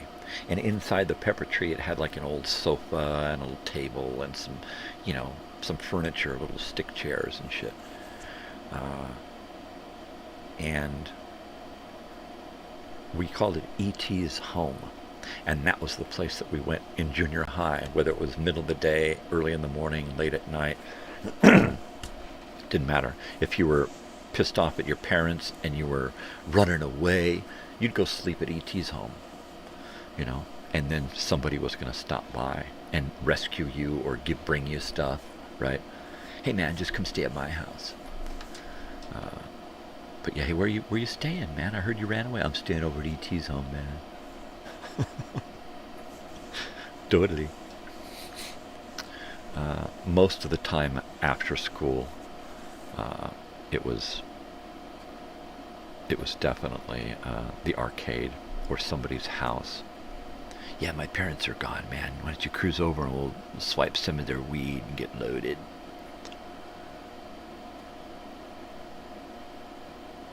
Wow.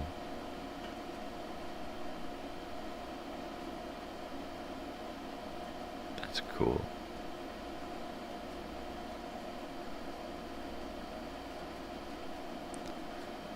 I'm just reading comments here.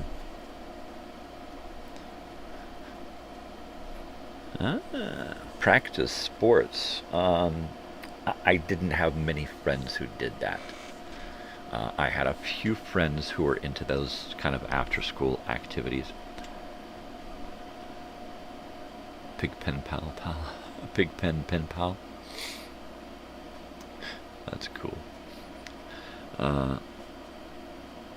We didn't do that kind of our after-school activities were getting some weed and going to a friend's house and watching Bonanza and getting high, and then figuring out what we're gonna get into that night. That was it. At 15, in 9th grade, I took a hike. I ran away from home. So I drifted in and out of home off and on for several years, but was only there for brief periods, days, maybe a week. And then I'd be off again, staying with friends, other people, and their families. And then, but I stayed in school. And that was great. And that's why I was away from home, because if I had stayed at home, I wouldn't have had any incentive at all whatsoever to stay in school and keep my shit together. So, yeah, thanks to all of those families, right?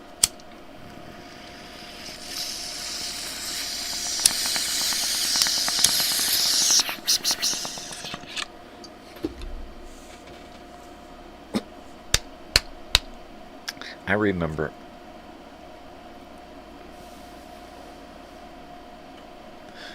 we were in continuation high school. It was one of those, all these names. It was one of those,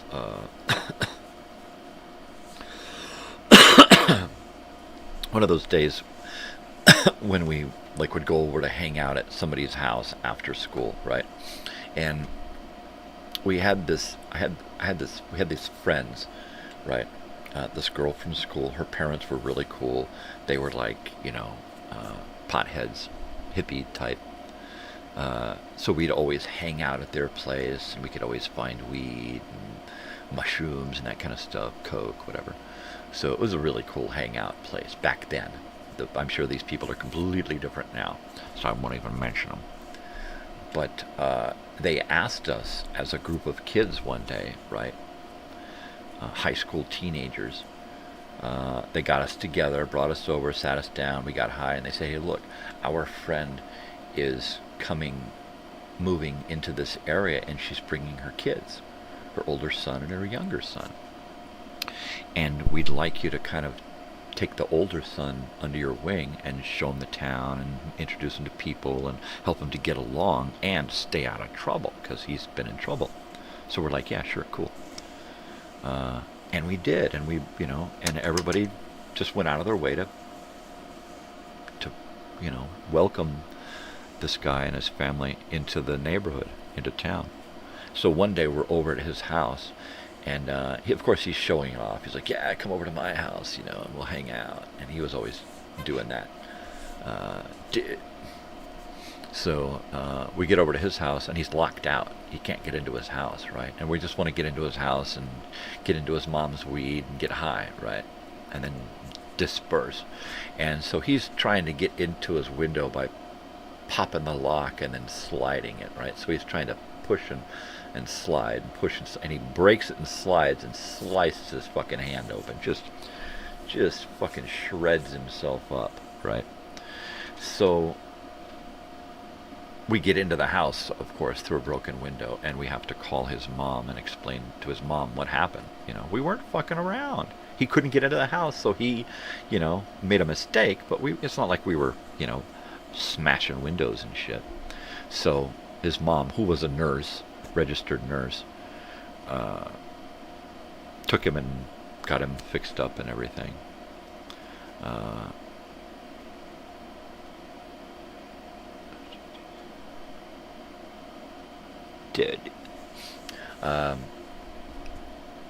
But this happened quite frequently with the same guy, where he was trying to, show how cool he was, and he would just get into trouble. Are you sure it's okay to take your mom's truck? Yeah, she will. Just be cool. I drive it all the time, And then all of a sudden we're up in the mountains on a dirt road and get into an accident. The cops show up. He's not supposed to be driving. He's on probation. And he winds up back in juvenile hall. And we're the kids that are supposed to be taking care of him, right? And he's just trying to impress the girls that are hanging out with us. So it was just hilarious. Yeah. I'll send you my address. Yeah, hanging out after school. We usually stayed pretty casual. We tried not to get into trouble, right? It wasn't always like that. I'm going to heat up my coffee. And I got about 20 minutes until my wife's going to wake up. And if not, I got to wake her up. I'll be right back. I'm just going to heat this stuff up here.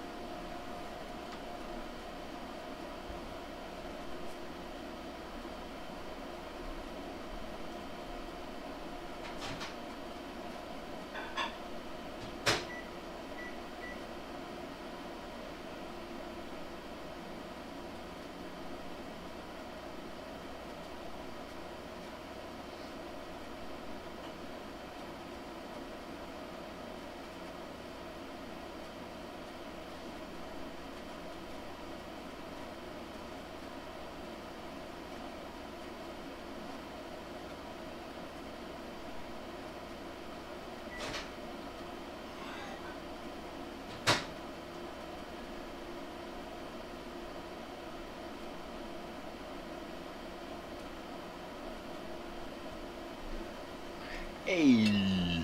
Yo, hey, yo, yo, hey, yo, hey, yo, yo, hey, yo, yay! Alright. How do you send email address in public? You don't. Don't do it. Don't do it, man. Don't send the addresses in this message thing here. I would do it on Facebook or some kind of private text, send addresses and email addresses and names and that kind of stuff.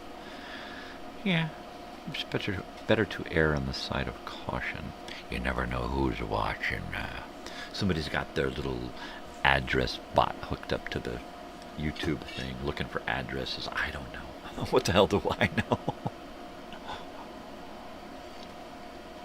But I wouldn't do it. Don't do it. You can find me on Facebook. And I'll give you my real name here. No, that's not right. I gotta type it in like this. Michael.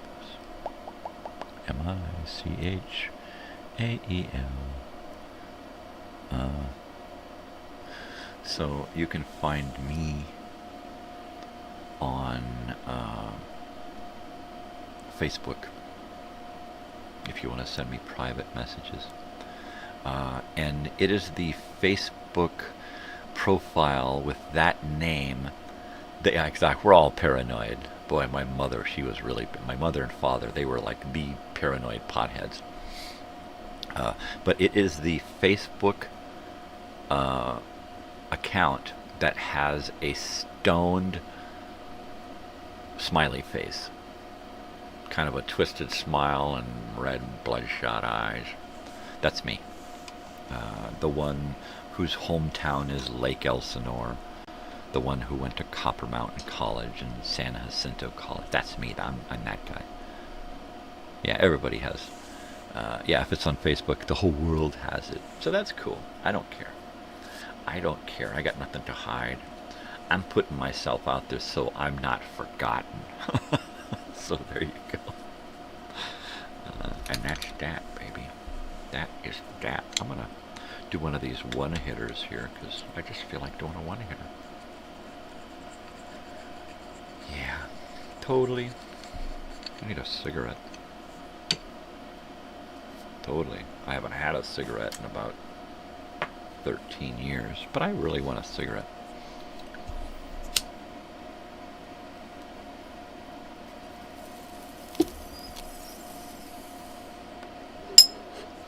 Totally.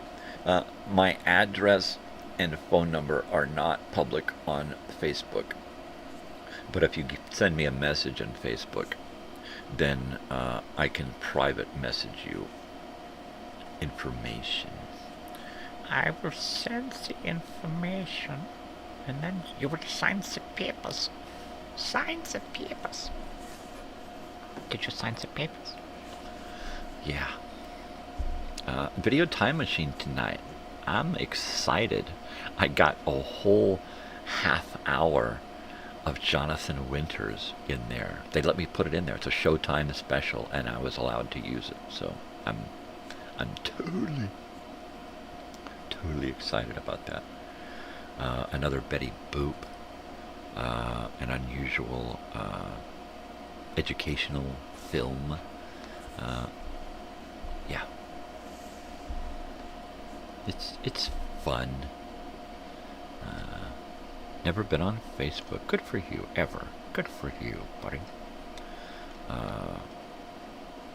And Carl doesn't have Facebook either. I have friends who don't have Facebook.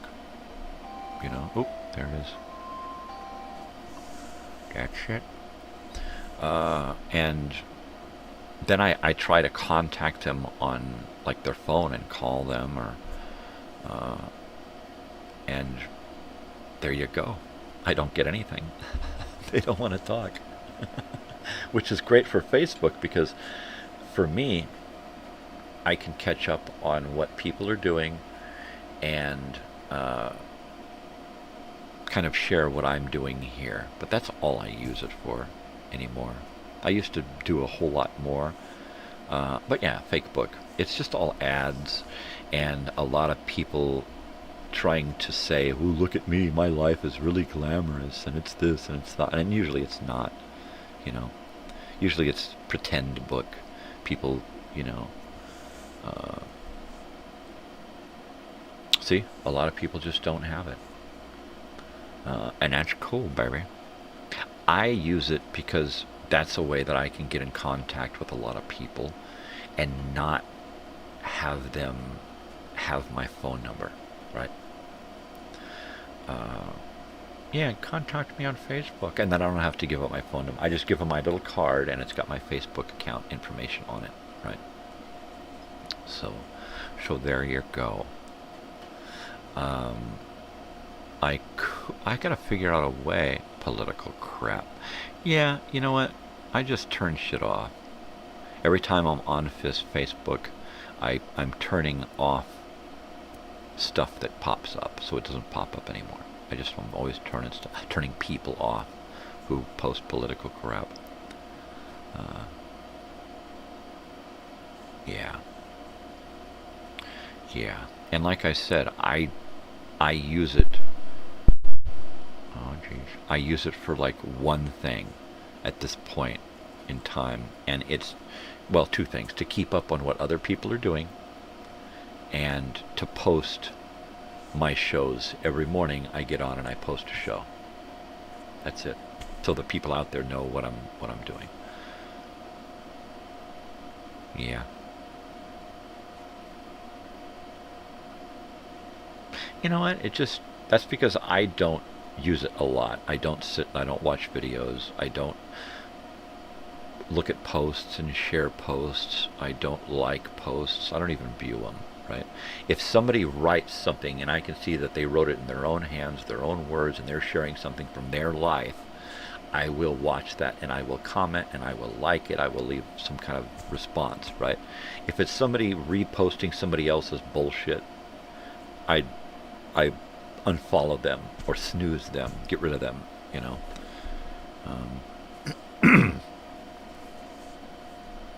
Yeah.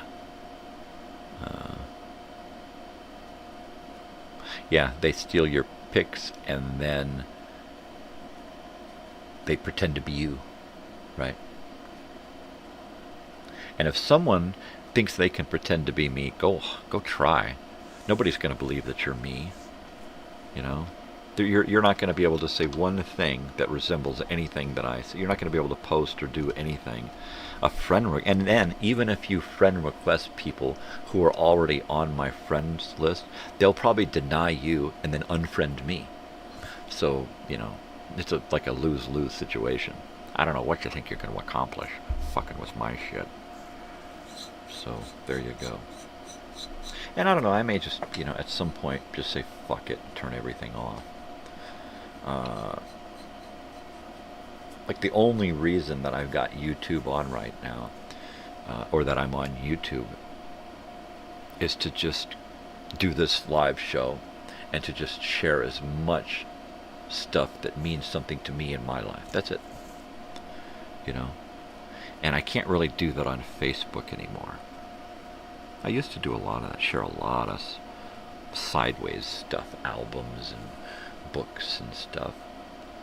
But I'm doing that all that here, so it was like, I don't need to do any of that crap anymore. It is a colossal waste of time. If you allow yourself to be wasted, right? I see people, including family and friends, who just waste too much time just swiping, right? And I get on in the morning, I post that I'm doing this show, and I get off of Facebook, and I'm on YouTube watching my show with the same phone until the show's over. And that's it. At some point, somebody that I follow, one of my friends, will post something. And if it's an original post, I'll watch it. If not, I'll snooze them. You've been posting too much reposts, right? Sharing crap, and I'll just get rid of them. I'll still be there. They'll still be there. But I don't have to look at the crap anymore, you know. And I'll do that for a minute or two.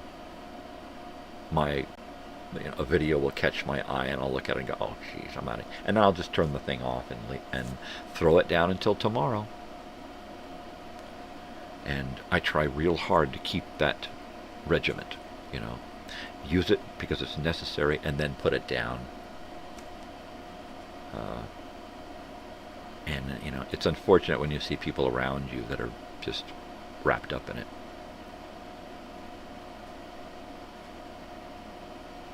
Oh, there you go. There you go. Not even real slow. That sucks. My brother-in-law's girlfriend can't go up in high altitude because it just fucks with her head, right? So she couldn't go camping with us. It was so fucked up. That was so fucked up. Fish in Chicago, huh? Chicago, Chicago, it's a wonderful town. Yeah, hear me now and think about Chicago later. My daughter's going to Chicago in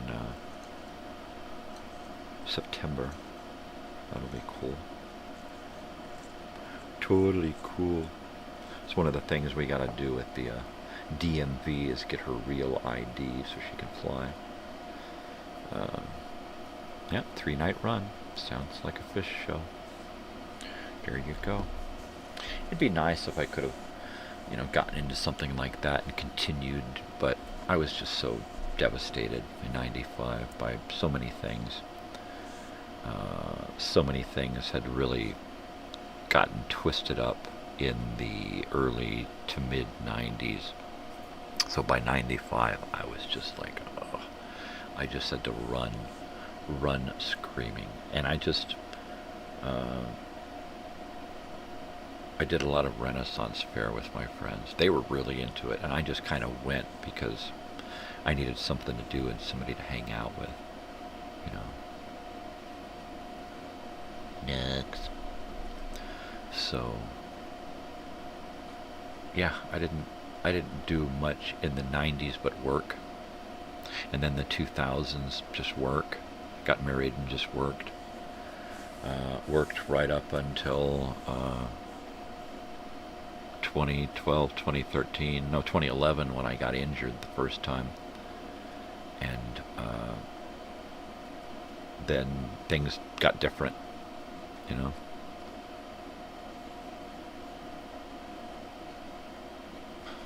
What's your daughter's first name? Susie. Susie.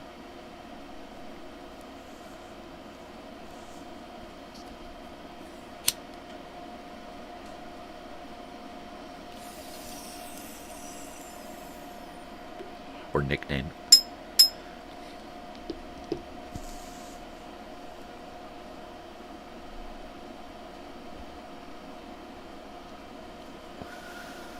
Yep. Yes, sirree, Baba Rooney. That's what I'm talking about. The fall. Tess. That's nice. I like that. Tess. That's cool. That's nice.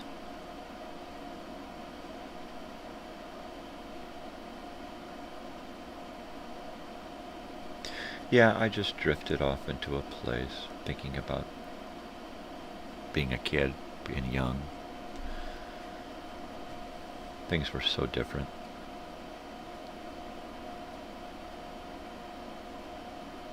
Although the after-school activities that I had then, like back in like 1980, let's say 84. So the after-school activities that I had in 1984 were much like the after-school activities I had in college. Hey, take it easy, Carl. Take it easy, peace, love, man. Take care of each other out there. Have a good night. Talk to you Monday. Talk to you Monday if you stop by and share your weekend's experiences. Yeah, get up. Go see a show, eh? My daughter's going to see a show a week from tomorrow. She's going into LA, into LA to see... Who is it? Oh. Oh, man. One of those bands. It's not Motion City Soundtrack. It's not Pierce the Veil. Crap. I don't remember.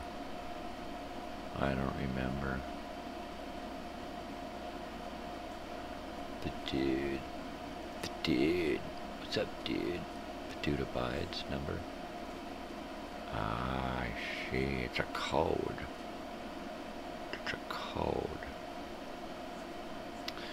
Yeah, man, that's awesome. It's totally awesome. People hanging out.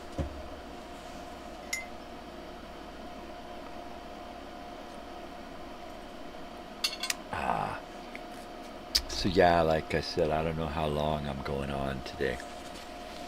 I'll be on a little long. A lot long. Long. I don't know, man. Every once in a while, my sound does a little glitch and drops out for a little half a second, which is weird because I don't know why that is. I don't know what's happening.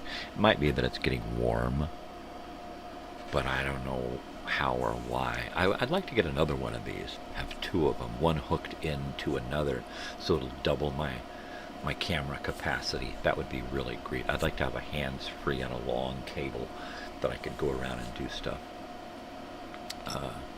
That'd be neat. That'd be totally cool. Or get a program on my computer that I can pipe in a bunch of HDMI cameras and flick through them there and then put them into my graphics computer key. That would be nice. That would be totally cool. Because right now I've just got 3 cameras going and then my computer, so I can bring you stuff, images and video and whatnot.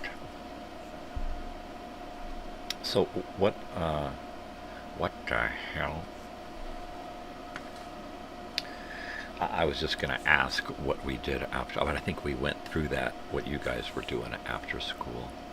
Of course, there were many, because I was transient and homeless and moved around a lot, my after-school activities were constantly changing. You know, I'd be like living with somebody and his family for like a month and a half, and my after-school activities would be whatever that kid's is, right? And I would just kind of fall in suit with whatever that was, and then I would kind of maybe go back home for a couple of days or a week and go, I gotta get out of here, and then I would go stay with someone else for a while, you know. You like that, huh? Yeah, the white one was one that my wife and daughter gave me. I picked this one up at, I think it was, I ordered this one on eBay from one of those eBay stores, I believe. Yeah. And then I've got the full color Number of the Beast one. And I like that one. That one's pretty cool. I was thinking about trying to find the concert shirt for Power Slave, so I could have that, because I wasn't able to get a shirt back then. I was poor. We were, us kids would have to pool our money to get tickets, and a lot of times I didn't have money for tickets. I was just like grandfathered in. All right, you'll get tickets next time, and I would. I got us all Monsters of Rock tour tickets that year, and we went and saw Kingdom Come and Metallica, Dokken, Scorpions, Van Halen. It was a great fucking concert, and I got to do that. Hey guys, we're going to Monsters. Yeah, so that was neat, but I didn't have the opportunity to do that too much growing up. I was always like the charity case growing up. Yeah, it sounds like my wife is starting to stir. So I'll tell you what. I am going to put on some music. Because I can. And I can select all. And select all. And then unselect this.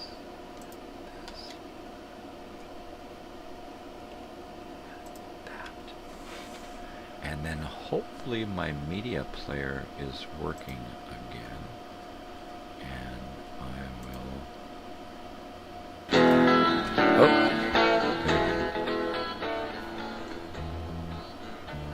Yeah, I'll just put on a little bit of that music there. Now it's on shuffle. There we go. And I can get away with playing this because it's a Grateful Dead, baby. The Trooper. Ah, you like the Trooper, huh? Let me go grab something.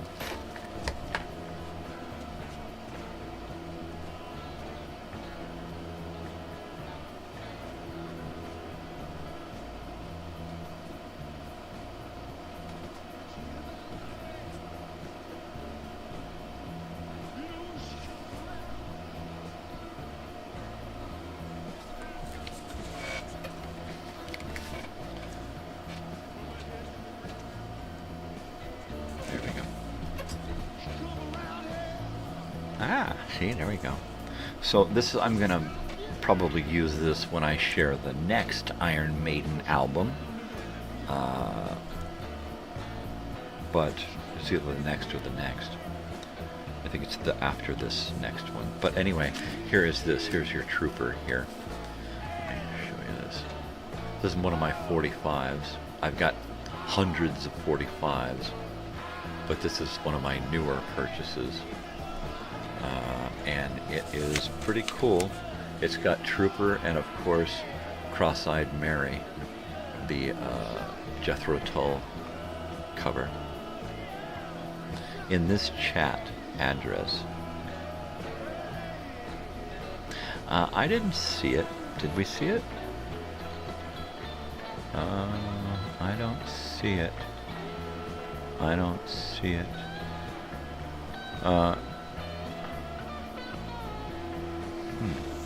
I don't see an address anywhere. So there you go. Here's another one of my special 45s. This is Lucas Nelson and Promise of the Real.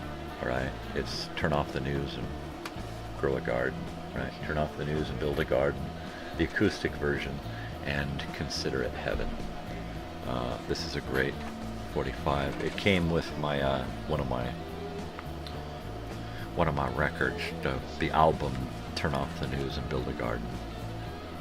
Great sentiment there. But that's some made. And there you go. Stick that over there. Totally.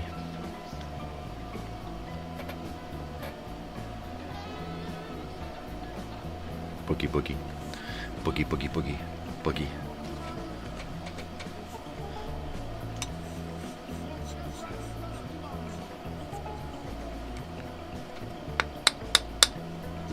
Boodle doodle doodle.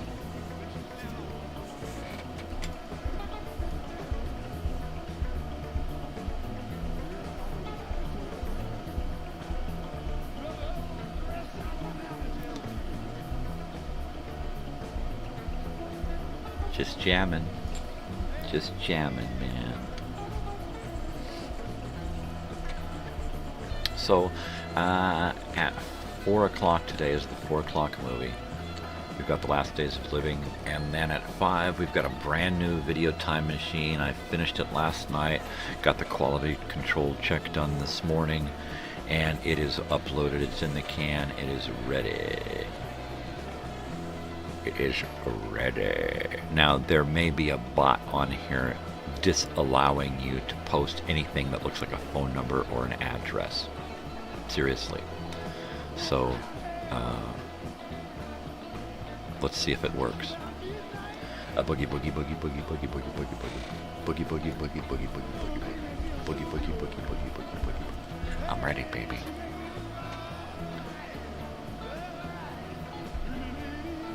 I'm telling you, G. L. Huh?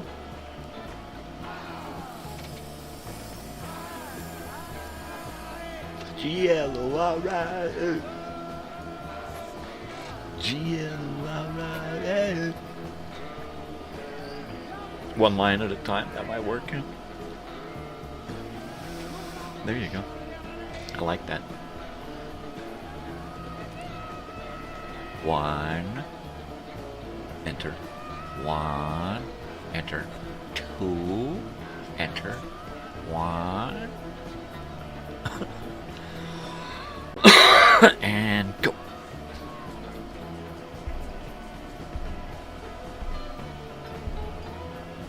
I wish you could post pics in these comments. Right?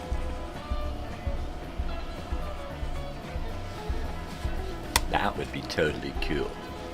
That would be awesome. While you guys figure this out, I'll leave you with the music, and I'm going to go warm up my coffee and take a little whiz. I'll be right back, okay? Let's see if this works.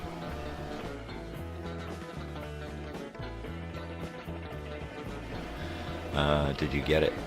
Nothing.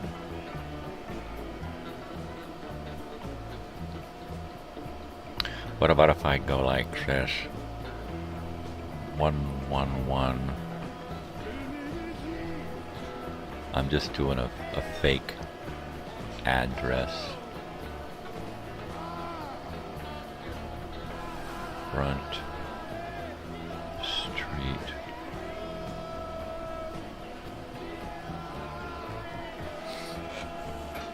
I just posted 111 Front Street. It's on my end, the 111 Front Street. Does anybody see that? I'll be right back. I'm gonna go take a leak. Don't go away.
All right, it looks like we're seeing some address here.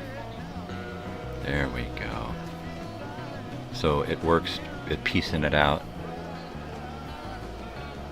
Great. Segments, yep, that's the way it works. So you guys saw my little 111 Front Street, and that worked. Okay. Because of there's a bot that is watching this comment section here and is looking for illicit comments, hate speak, terrorism, that kind of stuff. And it's also looking for addresses and phone numbers because it doesn't want people to get screwed. Right? You have to fool the censors. It's like when you post stuff on Craigslist and you try to post a phone number and I want you to go through all this rigmarole. You just spell it out. Use a number, use a letter, use a number, use a word, use a number, use a word, right? Fool the censors. We've been fooling the censors for decades, man. Guardians of privacy, right? It is weird. I knew that was the case. I've seen it before. I've seen it before. So, yeah, I don't know that if I were to speak an actual full address or phone number, that it wouldn't be blocked somehow. Phonically, yeah. Phonetics, man. It's to ebonics. Chronic ebonic, baby. So, Joey, are you there? Are you there, Joey? Because I missed you, Joey. So, hi. How's everybody doing? I got a little bit of music playing this morning because, you know, my house is a little active. And this way, it doesn't sound like it. Worse, I think. You know what? I just remembered that I bought a copy of 1984, and I think I'm going to read that. I think that'll be my next read. I've been trying to stay to, autobiographies and biographies and stuff. So,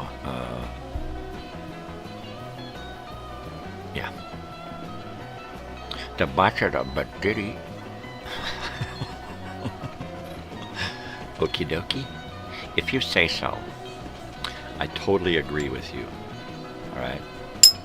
I totally agree. Yeah. Alright, the music is pretty heavy duty, man. Alright. So, what do we got going on next week? I don't think I've lined up anything for next week yet. I've still got to figure out 5 educational films. Any ideas? Any ideas? And then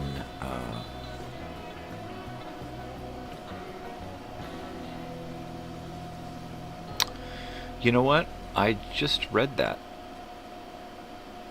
I just read Brave New World, and then we discussed it on one of the morning shows a little while back.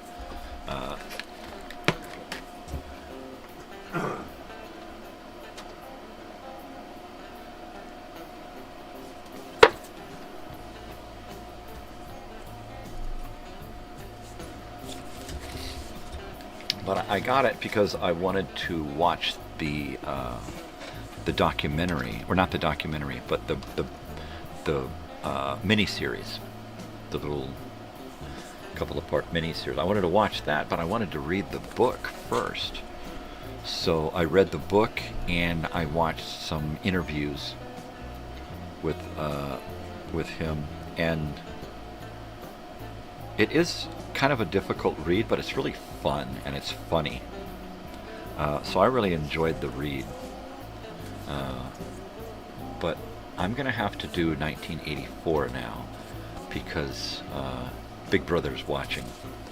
And I love that these two guys had contact and would correspond about their books. That's pretty cool.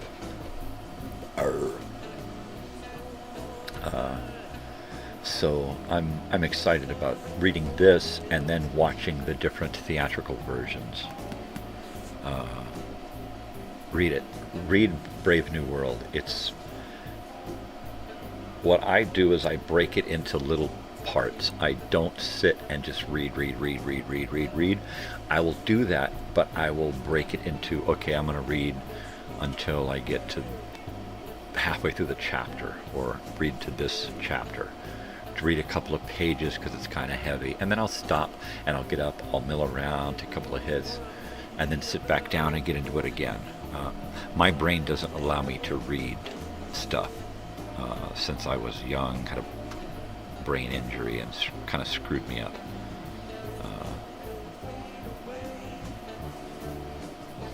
Running home with my climbs up the coast.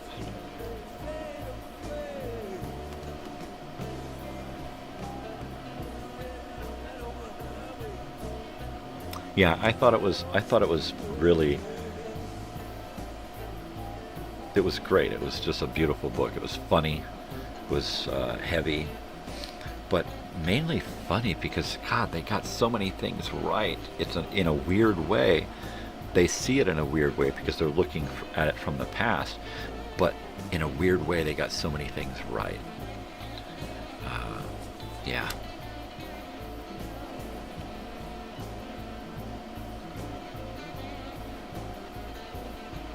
And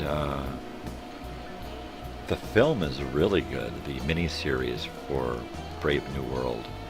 I'm going to say that it's on my channel somewhere.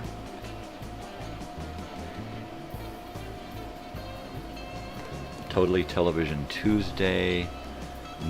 Maybe it's on Mondays. I don't know. I don't frickin' know. But I know Brave New World is in a list somewhere. 1973. Saw it in second grade. Totally.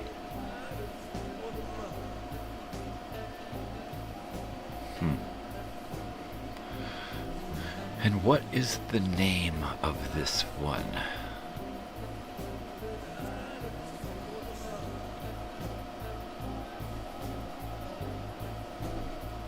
Yeah, Brave New World was just a short mini-series. I can't remember how. It was 2 parts. I saw it in 2 parts. I believe it's 2 parts. It's like 3 hours long. I saw it in 2 hour-and-a-half long parts. It's got some weird actors in it. It's just a weird. I had seen it before years ago, and I thought, okay, if I'm going to watch it again, I'm going to read Brave New World first and then watch it again.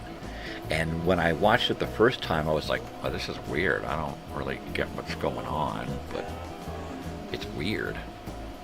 And then I read the book and watched it again, and I was like, yeah, okay, now I really see what's going on, right? So I've decided to do that as often as I can.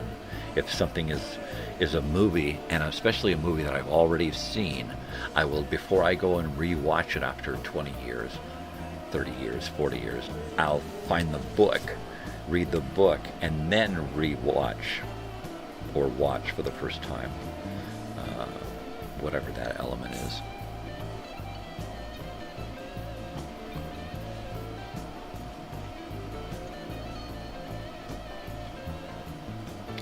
So, what is the name of that movie with the song Wings of a Dove? What is the name of that movie that we're talking about here?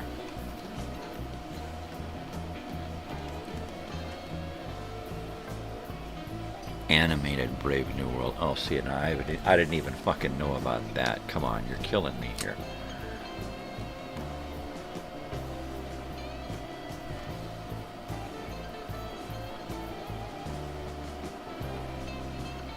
Okay, let's check that out now. That's just crazy stuff. But I want to know what Susie's talking about there. She's talking about a movie. and you have no idea what the name of the movie is. Okay, so let me... That's okay. That's okay. I need to see if I can get...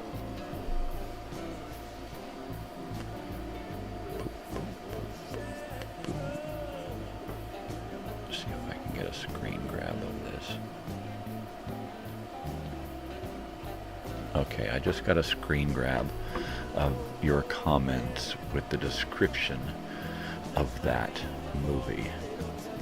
And I will take that and... Animal Farm? I don't know. I will take that and see if I could find something about it. It's 1973. Okay. Sometimes just a description will do it. It's not a country or Christian version of Wings of a Dove. Okay.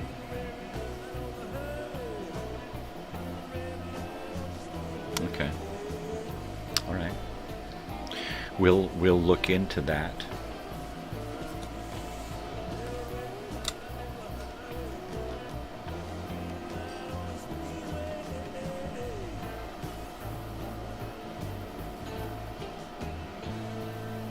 Because a little piece of information. I'm kind of like a media detective investigator, right? That's what I do. I seek out elements, video, audio stuff for my little time machine things.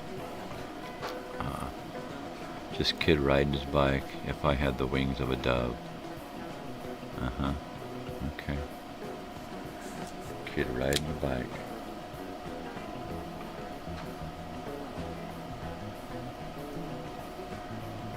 But I will use that description and see if I can find something. I'll check it out over the weekend. He looked like Mikey in the cereal commercials. Ah, see, there you go. Life cereal. There's a good commercial to find.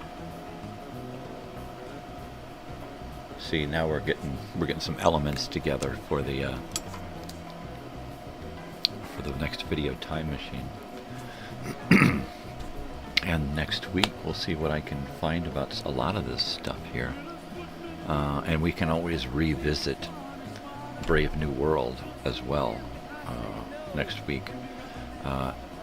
I'm pretty sure that you can find Brave New World on my channel somewhere. Go to my channel, go to the search bar that searches stuff within my channel, and type in Brave New World.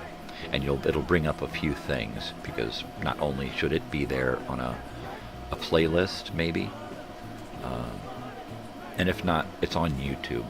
It's a great version of it. There's a 3-hour version, and then there's a 2-part version. I downloaded the version that I have onto my hard drive so I can watch it anytime. Oh, thank you. I'm glad you like the video time machine. I love doing it. Yeah, he does like it. I didn't like it. I didn't like being called Mikey, and I didn't like to eat stuff. And I still don't like to eat stuff. And don't call me Mike. Oh, jeez, don't call me Mike. I got a family who still call me Mike. And it's a turnoff, because it's like, for decades, I've been Michael. And that's just one of those things that lets me know that they still see me as this person. They refuse to see me as me. They only see me as this guy. Right?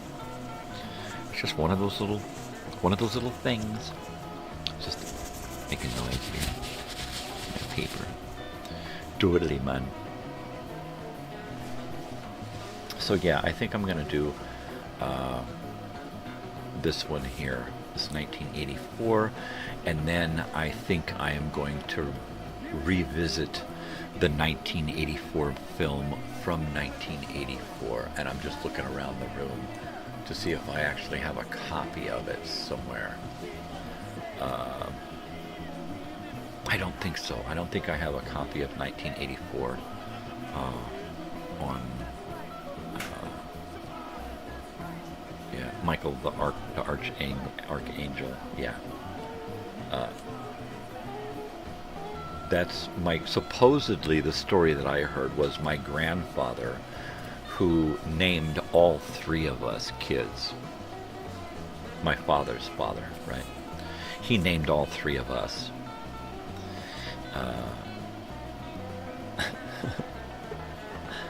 And gave my father's first son his name, Robert, right? But gave my father's son, allowed him to keep his middle name as his first name. So my brother has my grandfather's first name, my father's middle name. I was supposedly named Michael because it was the only angel that my grandfather knew of. And then my middle name was the last name of the family who took care of me after I was born, right?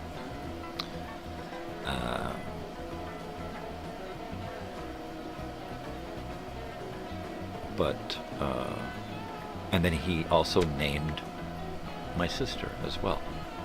So there you go. Ever seen the movie with Travolta? Iron Maiden's Brave New World. Yeah, that's a good one. 6 Degrees of Separation. Oh, you found it.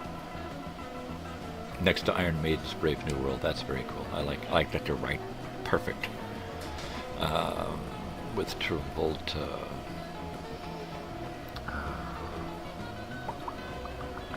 What is that movie with Travolta?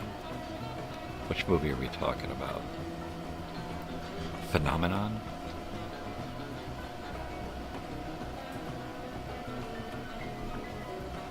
I don't know, he did some great stuff and then he's done a lot of crap stuff. I like the fact that he was doing crap movies. Oh, Michael, yeah, that movie, of course. Michael, we were talking about. Yeah, I've seen that. I think I saw that in a theater. It smells like cookies. Yeah, that was a weird one. That was good. Just gotta like the cast.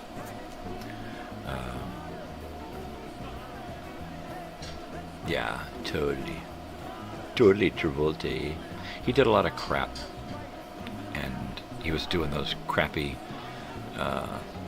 Look Who's Talking movies with Ali Sheedy, and then finally did Pulp Fiction and just put him right back on the map, right? All of a sudden after that he's doing tough guy, bad guy movies and shit. That was pretty cool. That was pretty cool. That's good stuff.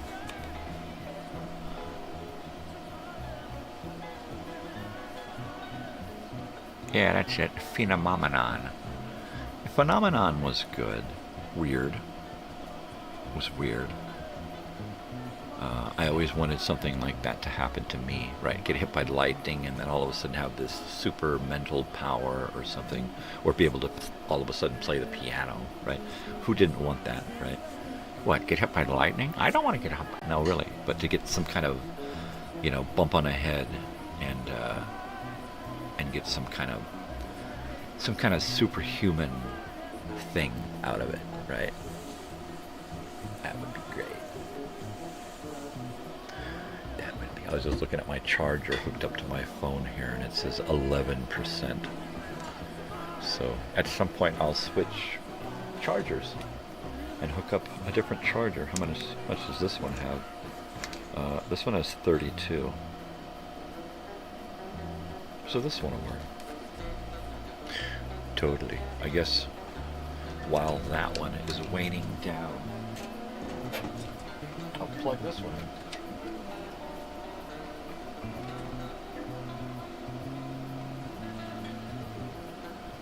There. And that'll get a little bit of extra charge on it. Lightning strikes are real. Yeah, maybe not. I've been zapped with some pretty good voltage before. I've been hit with some electricity before. Nothing like a lightning strike, but I've had some current run through me. It's not fun. I wouldn't want to do it at this point in my life. It'd probably kill me. It'd probably just give me a heart attack or disrupt my rhythm so much I'd never be the same. So yeah, I would definitely want to avoid that. And I've had some bumps. Like I said, when I was about 8 or 9 years old, I suffered a pretty good crack on the skull. Head first out of a tree onto a rock. So, yeah, that's weird that they can play instruments and get musical. All of a sudden they're just a fucking savant, or they know shit. You know, they know how to speak a language. They know information. All of a sudden they have total recall on everything throughout their life. Or they have, what do you call it? Photographic memory. I got pornographic memory. I remember everything dirty. So that would, that would be weird to all of a sudden wake up one day after something and you're just a math genius, right? That would be crazy. That would be wackadoodle in the noodle. Battlefield Earth. Battlefield Earth. Are we talking, what's his face? Travolta, yeah. That's a great one. That is one of my favorites. Because it's a true story, man. It's a true story. No, it's just a great sci-fi, great L. Ron Hubbard idea. Before he became a religious icon, he was just a sci-fi writer who had been in the Navy, right, and who liked to write science fiction. And then he wrote some self-help stuff, Dianetics, L. Ron Hubbard. And then, all of a sudden, out of the blue, he dies, and they turn everything that he ever had into a religion. Let's not talk about the sci-fi. Let's talk about this religion. And it's not a religion. It's just a self-help, a way of living, right? And examination of yourself, And then they introduced all of the sci-fi stuff to it. So now we've got, if you don't get your shit together here on Earth, you're never going to get to go back to the alien homeworld, right? Which is kind of kooky. You have eidetic memory. Spatial recognition, eidetic. So you can, I don't know what eidetic memory is. I don't know what it is. Eidetics. I don't know. So you'll have to let me in. Spatial recognition, I know. Yeah. Time, I'm good with time. Despite being a stoner. I used to be able to I was telling my daughter the other day that I used to, before phones came along, right? I used to be able to, in the mid-90s, be able to look up at the sun and tell you exactly what time it was within minutes, any time of the year, right? I was just in tune, baby. You could blindfold me and put me into a room, and I could tell you where north was, right? It's just, but at the same time, I was the guy that could walk into a room and say, that's the guy who's on acid. And he didn't have to give himself away. The late, great planet Earth. All right, I'll put that on the list.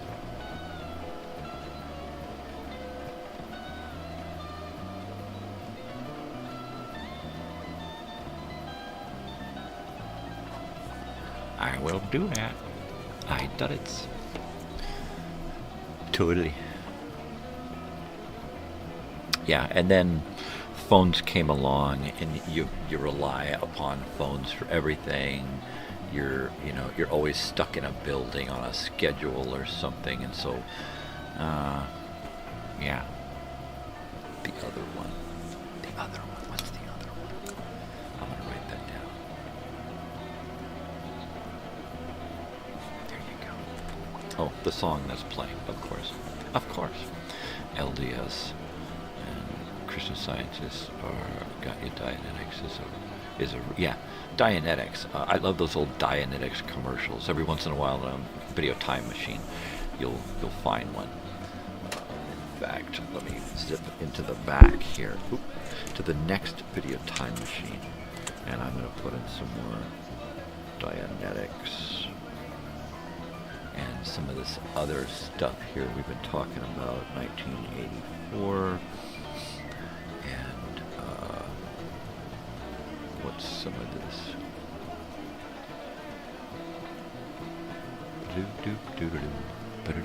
And that movie. I want to research that movie. That's totally cool. Mr. C. Mr. C. Grounded? Yeah. Happy days, Mr. C. Mr. Yeah, baby. Wow. This is pretty heavy, man. Yeah, you want to be grounded. Dealing with electricity. Oh, man. Stay close to the ground in a lightning storm. I was watching that Lonesome Dove series. Tommy Lee Jones, Robert Duvall, Ricky Schroeder. And there was this, they were moving the cattle along during a lightning storm. And the lightning was hitting the cattle, and then the lightning was moving along the tops of the cattle. And the cattle were all running along, stampeding with the lightning, kind of just riding along with them. And I thought that was really weird, and how often that must happen out in the animal kingdom when there's like a herd of, like, remember when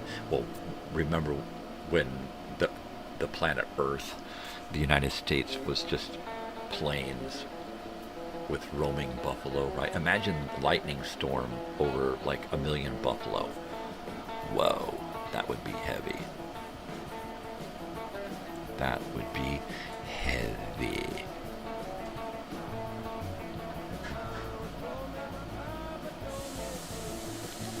Yeah, totally. This is totally. So, any other suggestions for a video time machine, or an upcoming ed film, or an old-time radio show that we can bring on to one of these morning shows?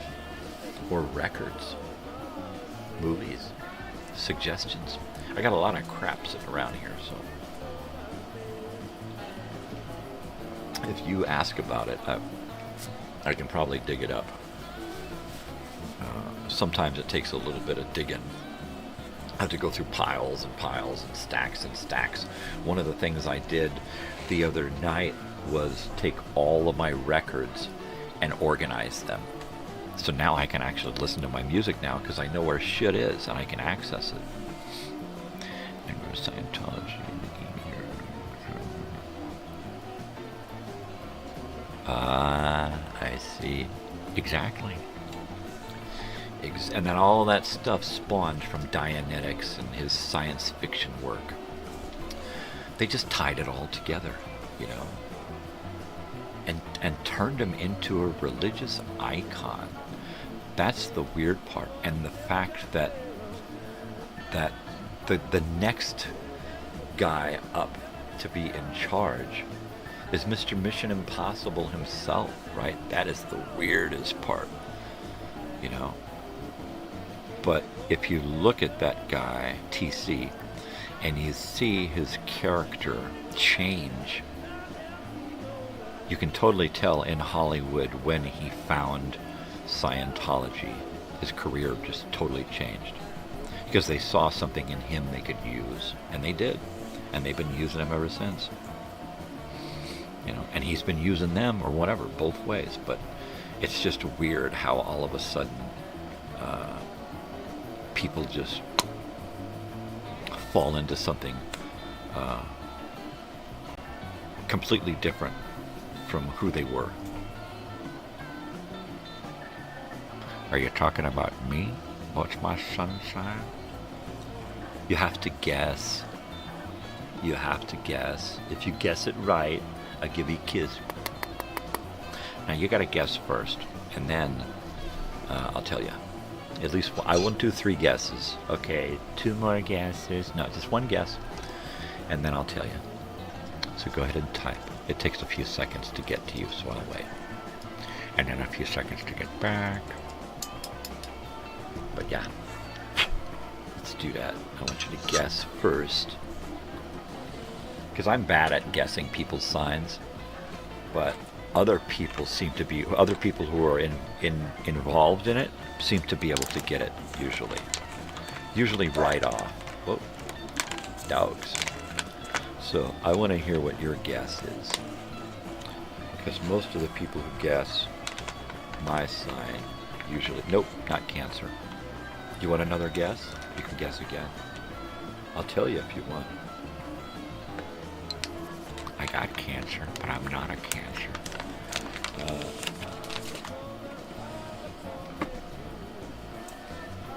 Actually, I do. I want to hear one more guess. I do. I'm being facetious and devious, but I want to hear one more guess from William. I'm a fire. You're a fire, huh?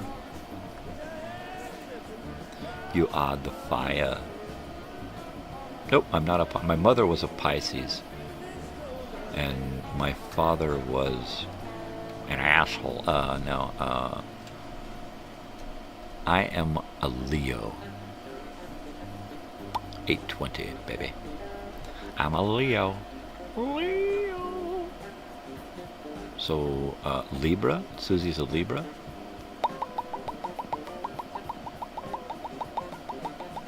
Is that correct? And if so, it's only correct because my wife's birthday is near that. So, no, I'm sorry. I'm wrong. You're not a Libra. You're Taurus? I don't know. I'm horrible at signs, right? I've had friends and girlfriends and stuff who were into numerology and astrology and stuff and signs, but I can't keep up. It took me forever. I was in my 20s before I could remember the order and all of the months, right? I don't seem like a Leo. Maybe I'm not. Maybe they lied to me, and I wasn't born in August. I don't know. I don't know, man. I've always felt like a Leo, but what else am I supposed to feel but me? Dreamers more than doers, sensitive to the hurts and happinesses of others, governed by emotion and reason. So, who are we talking about? You or me? Because that kind of sounds like me. Actually, I'm just lazy, I guess. And I like to feel good. And I like to have friends on my own terms. I don't know. Boogie boogie. Boogie boogie. Boogie boogie boogie boogie boogie boogie. Yeah, I might be I'm on the cusp of something. Yeah, I'll tell you. I wish I could grasp the cusp and rasp. Totally.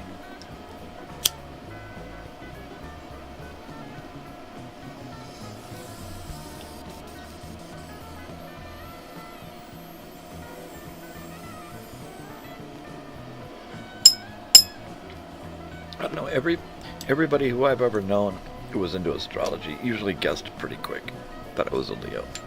But that's when I was younger. Maybe I'm just changing. Uh-oh, fishing pole. Fishing pole sparking. What are we talking about here? Fishing pole.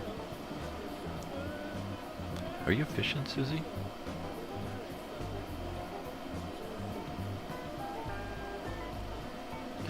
Oh, Sagittarius. That's what that is. Okay. That's what I'm thinking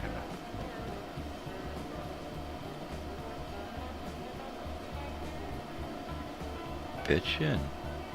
So you are fishing? Wow. That's cool, baby.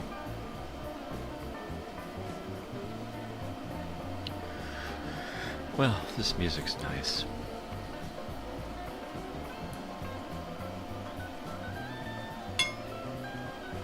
Totally.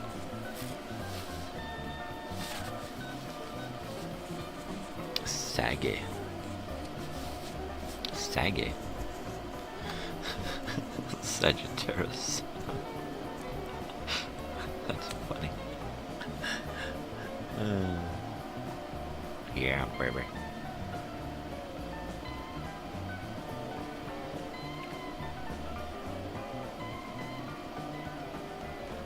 Been on a timeout all your life. Yeah. You know what? I've kind of done the same thing. You know, I have been so out of tune with the rest of the world my whole life. I have been just out of whack. You know, there's me and then there's the rest of the friggin' world, and I'm just like, wow. Every once in a while, I can connect with somebody. You know, but it's just been a weird ride.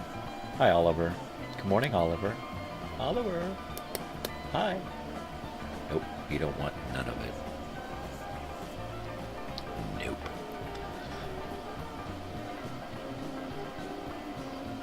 That's cool.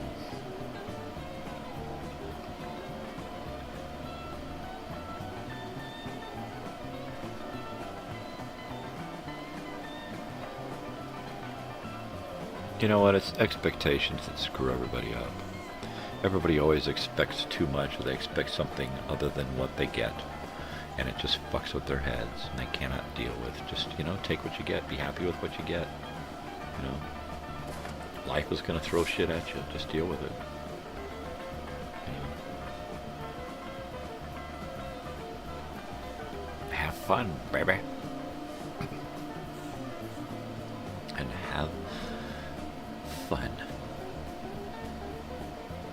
I have fun in my own little way.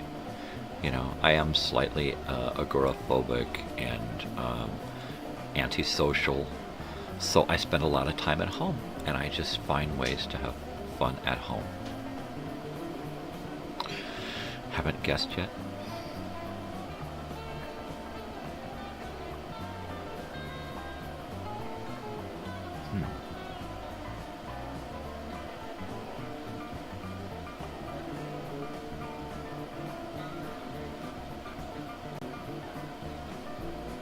Totally. I get lost in reading the comments. Pardon me. I'm going to take a break for a second and go talk to my wife, who's getting ready to leave. And Joey, are you there? Hi, Joey. Miss you if you're there. Hi. Talk to you soon, eh? You thought I was a Leo. Okay, see. There you go. There you go. That's cool.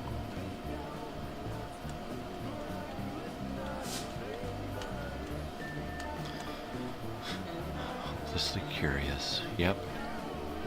I'm like, what do you call it? Perpetually pissed off. Alright guys, I'll be right back. So I'm just going to leave you with the music and an empty chair. Alright.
All right, I had to give my dog a kiss there.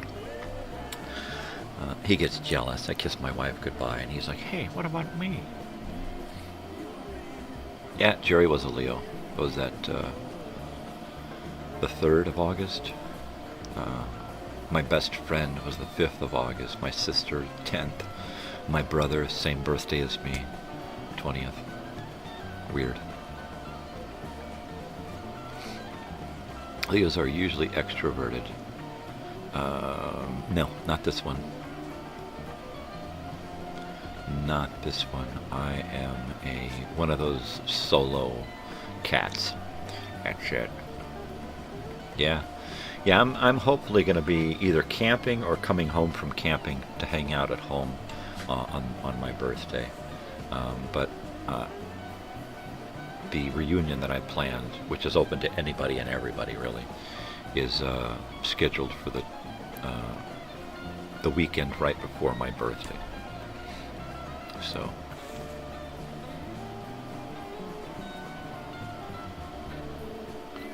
crackles. And we're holding it on a lake. Our hometown surrounds a lake. So there's going to be fishing, boating, water skiing, hiking, biking. We've got our own baseball team.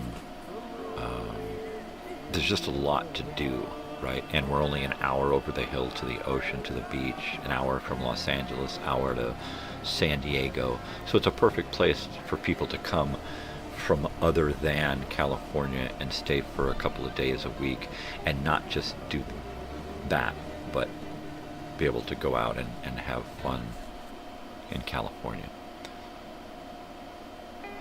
Yeah, I think the male and female of the species is a little different. It is.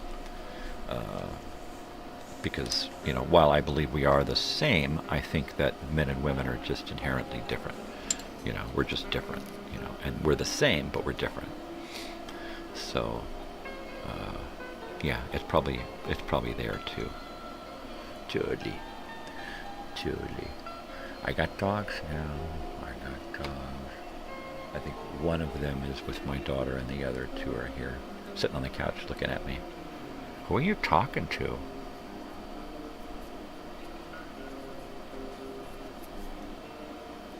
Yeah, now when I'm out and extroverted, I'm an extroverted introvert or an introverted extrovert. But when I'm out, yeah, I'm usually, you know, joking, laughing, making, you know, I'm look at me. And I never did like that, which is why I decided to stop going out and doing stuff. Because I just hated being on all the time, and it was just the way I was, and I couldn't help it. So I just stopped it. I don't think I'm like that too much anymore. You know, not since I got old and broken. Toothless and haggard. Just beat the fuck up. But I think it's different when you've got mental hang-ups, emotional hang-ups. So you've got, here's your sign and here's how we are normally, but then I suffer from depression, stress, anxiety, pain, illness, depression. There's a whole gamut of things that cause me to be different than the average, right? So there you go.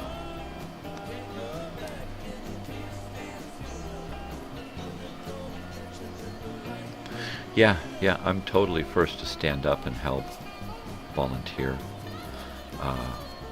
It's not always like that coming in my direction, but I'll be the first one to run into a burning building to rescue a stranger or a neighbor that hates me, right? Because that's just the way I am, you know. But don't piss me off, because, you know, I'll just disown you completely. Totally. Yeah, it does. Life beats the hell out of you. Totally.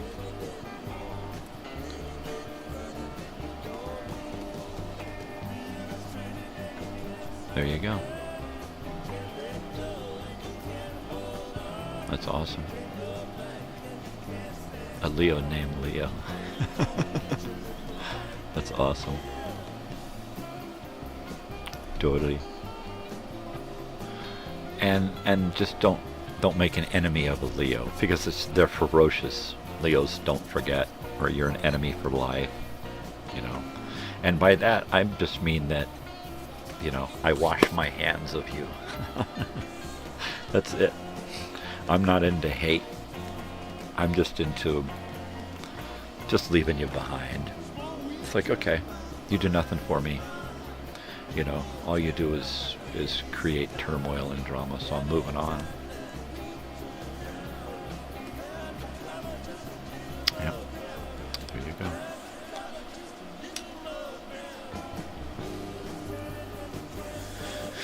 Yeah. Well, my wife, she is out in the world. Yeah, The Wheelette is a good song. We were just talking about lightning. There you go. See, that's the way it works in my world, man. I'm talking about something, I'm doing something, and then it just keeps popping up. You know? It's just crazy. So we've got as much time as we want now to do whatever we want when we're doing it. So whatever that is, let's do it. I got a bong hit here that I just loaded, so I'm going to do that. I was telling Mr. C.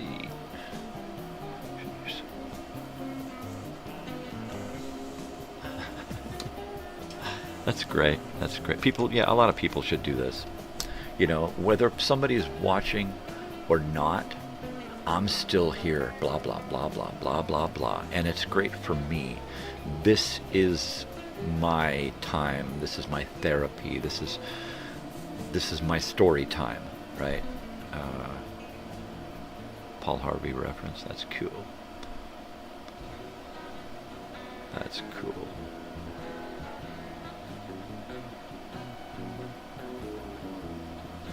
Oh yeah, sugary. Alright, I'm going in, cover me.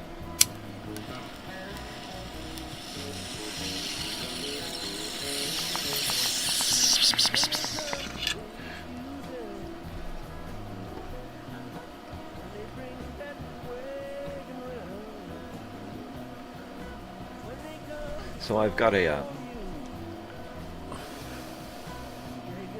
little LP record display thing that I can fiddle through on the top of one of my record bin cubby things, right?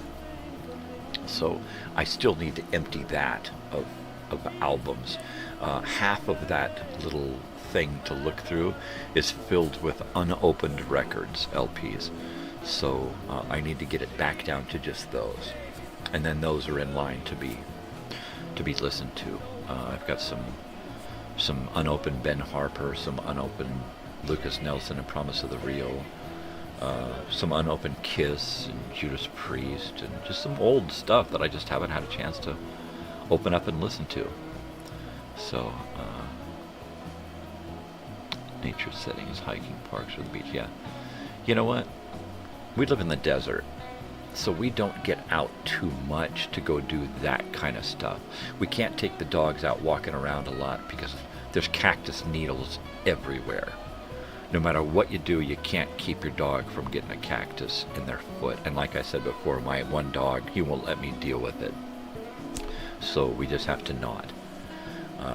We just went to Big Bear recently, went camping, and spent a few days up there. That was great. I'd love to do that more. The idea behind having my van conversion is just exactly for that. Yeah, storytellers, totally. I love music with a great story. Back to Iron Maiden, you know. That's why I love a lot of their lyrics, because it's just a great story. And I love when they tell stories about stories, books, and movies and stuff. That's always really bitchin', you know. Totally. Something I've never talked about before is Old and In the Way, which is an album that I fell in love with back in the 90s. And that's one that I need to get a hold of a copy of, Old and In the Way. I mean, it's just a great... Also, what is it? Saunders, Garcia, Kahn, and Vitt. That's another one that I need to get a hold of.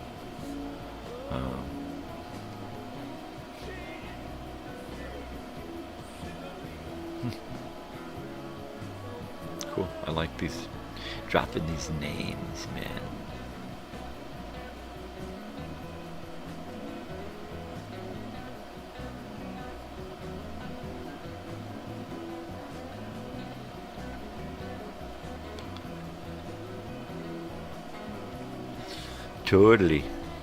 Totally, eh?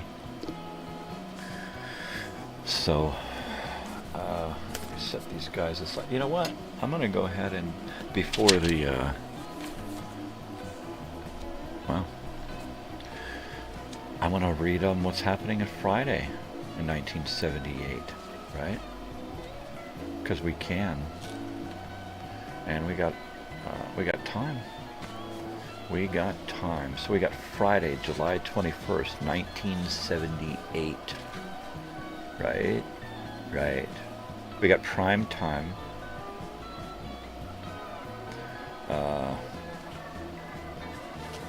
I like to do the Hollywood Squares. I've got a Hollywood Squares promo on the video time machine, so that's cool. Let's see. Hollywood Squares, 7:30, July 21, 1978.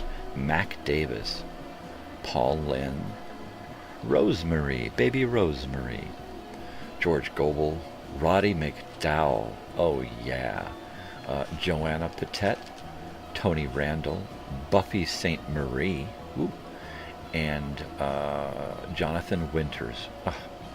What a great fucking show. What a great fucking show. J.P. Morgan is the guest and singer on The Muppet Show. J.P. Morgan. Wow. I wonder if she flashes the Muppets. Remember when she did that on the Gong Show, right? At 8 o'clock. All right, here we go. July 21, 1978, Friday. Tabitha. Tracy Reed. That's the spin-off from Bewitched. The little girl, Tabitha, grown up. Tabitha. Wow. Lisa Hartman plays Tabitha. Also at 8, CPO Sharky, Don Rickles. My father and I used to love to watch that show.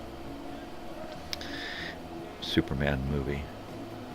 It's playing at the drive-in and at the theater right now. I can't watch it. I just can't do new movies. There's just going to be too much agenda in it. There's going to be a little of this, a little of that, and I just can't do it. What I can watch is Wonder Woman, because that's on at 8 o'clock Friday night, July 21st. It is. Linda Carter pretends to marry a presidential aide to find out how the wives of government officials are being used to leak confidential trade information. Lyle Wagner. All right, we got Celeste Holm, John Getz, Simon Scott, Henry Darrow, and Kent Smith. This is a great one because the first season of Wonder Woman from 1977 or whatever it was set back in the 40s during World War II. And then for the second and third season, they bumped it up to the 70s. And all of a sudden, we got all kinds of 70s stuff and 70s references and disco and skateboarding, and it's just great. Yeah, Dairy Queen. I worked at a Dairy Queen in 1989, I think. It was like right at the end of the 80s. And I worked at a Dairy Queen night shift, graveyard shift. Yeah, now I'm hungry too. I want one of those big juicy breakfast sandwiches, right? Like a cheeseburger and breakfast stuff as well. Okay, so at 8 o'clock, Wonder Woman, an evening of French television. Carol Burnett and Friends, Anthony Newley and Bernadette Peters. Oh, Bernadette Peters, she really rocks my boat. Yeah, just adorable. 8:30, Operation Petticoat. Wow. Now, you remember that show? John Astin was the commander, right? I believe Jamie Lee Curtis was on this show. Also at 8:30, Chico and the Man. Because this is 1978, Freddie Prinze is no longer with us, and somebody else Gabriel Melger has stepped in as Raoul to fill the place. And they kept the show going. So one of those actors who died during the middle of a series, there you go, Freddie Prinze. Wall Street Week, America Tonight, comedy. The guests include anthropologist Carl Cyrus, J.A. Preston, and Gene Ford. Gene's House of Cakes. So it's a skit show. At 9 o'clock, Las Vegas Settings Frame Telethon, a 1977 TV movie. And it has Red Buttons, David Shelby, Janet Leigh, Lloyd Bridges, Kent McCord, Polly Bergen. I love Polly Bergen. John Marley, Eve Plum. Wow. Marsha. So that would be Jan. Ed Burns, Jill St. John, and Dick Clark. Polly Bergen. She was great. She played in a bunch of stuff. My favorite role of Polly Bergen was she played the wife of Pug Henry on the Winds of War and War and Remembrance miniseries. You're addicted to cuties. Are you talking about tangerines, those little cuties? Oh, I love those things, yeah. I didn't know they were suppositories, too. Boy, that would hurt. Let's see. So also at 9 o'clock on July 21, 1978, The Rockford Files at 9. And it has got Francis Lee McCain as guests. Kenneth Tobey, Joyce Easton, Michael Swan, Bill Thornby, no real heavy, cool guests. Royal Heritage documentary. A look at the Rains. 1714 through 1820. A movie. The Comedy Company, 1978. TV movie. George Burns as himself. Jack Albertson, Lawrence Hilton Jacobs. Is that Boom Boom Washington's? Michael Brandon, Susan Sullivan, Herbert Joyce Van Patten, Abe Vigoda, Ernest. Yes. Testimony of Two Men, drama. David Burney. Husband of Meredith Baxter Burney, I believe. At 10 o'clock, Quincy, Jack Klugman.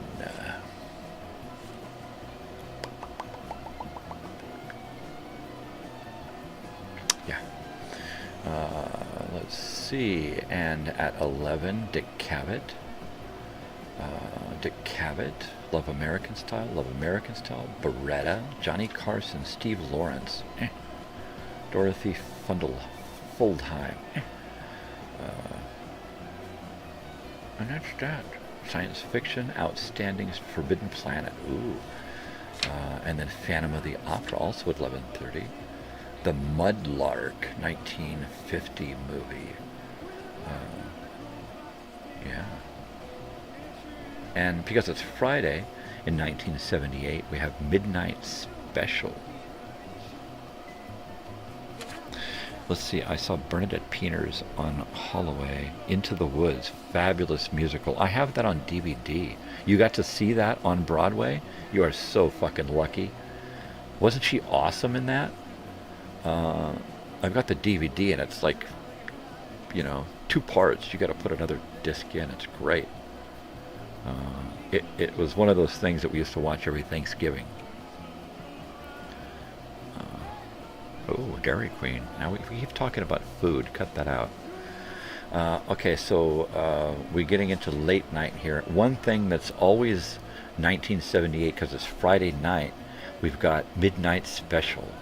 Guest host is Eddie Money. Other guests are ABBA, Jerry Rafferty, Todd Rundgren, Jay Ferguson, and Stanley Clark. I used to love to listen to Stanley Clark. I had some Stanley Clark cassettes, and his guitar playing was just beautiful. It's just beautiful stuff, man. And that takes us into Saturday morning. And that's it. And we will pick up there on another TV guide. Saturday morning, baby. That's it. Just tuck that over there. Yeah. Yeah, Stephen Sondheim. That was great. That was a great fucking... Just the, just all of that music was, just awesome. Awesome. Awesome stuff. That girl who played Little Red Riding Hood in that. Oh. Yeah, cuties.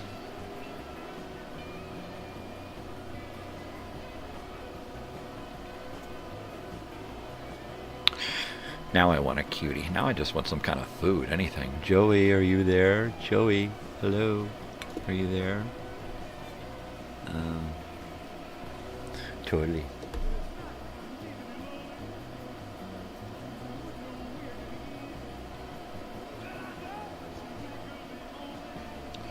Alright, I'm gonna do a hit here, because I can. Who's gonna stop me, huh? Not you. Not my dog. My wife's gone. Hey, party.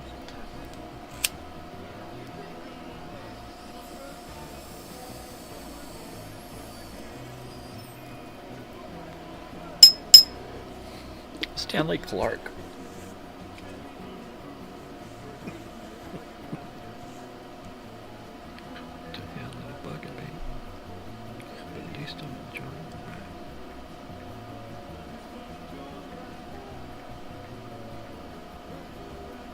Bassist, yeah, you're right.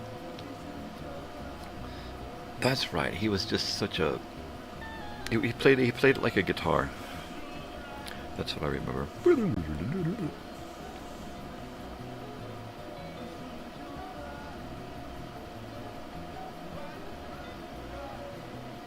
Yeah, see, there you go.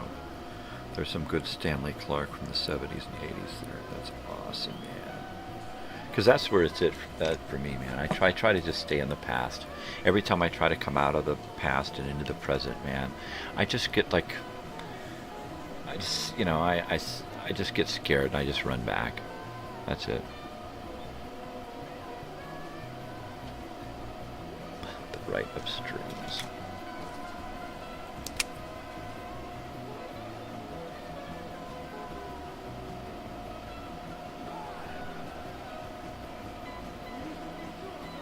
So check out my little thing here. This is my morning show agenda for each day. This is the bottom here where I write notes about stuff, and of course, this thing is just covered because I got some notes this week, baby. So, yeah.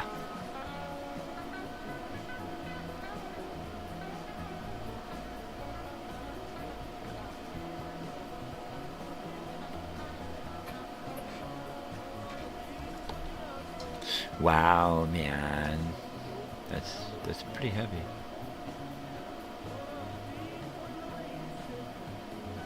Drink more ice water. Cupboards are empty. Man, do I know how that goes. Lately, I just haven't had the desire to eat. So when I go to the cupboards, I look and I see all of this food, and I just see stuff that I'm not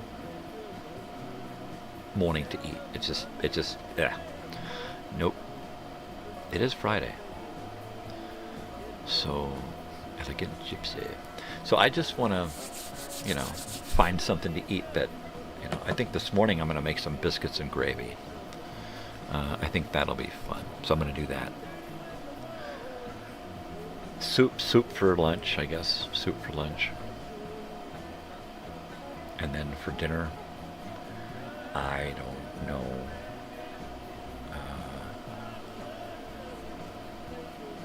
Maybe I'll pull a couple of steaks out and grill them. And then after they're grilled really good, right, and I've got a good charbroiled flavor, then saute them so that they become really tender. And then do kind of like a taco burrito thing without the tortilla, right? Just some sauteed meat, some refried beans, a little guacamole, sour cream, some cheese, and do something like that.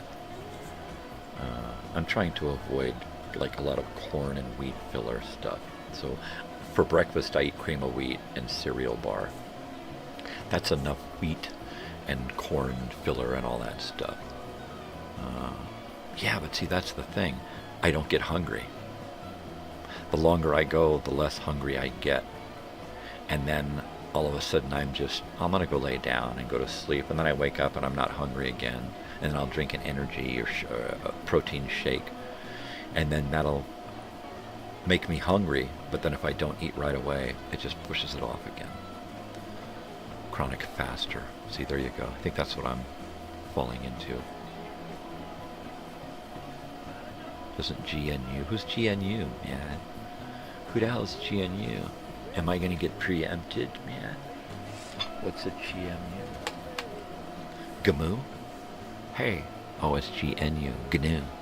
GNU. GNU. How you doing there, GNU?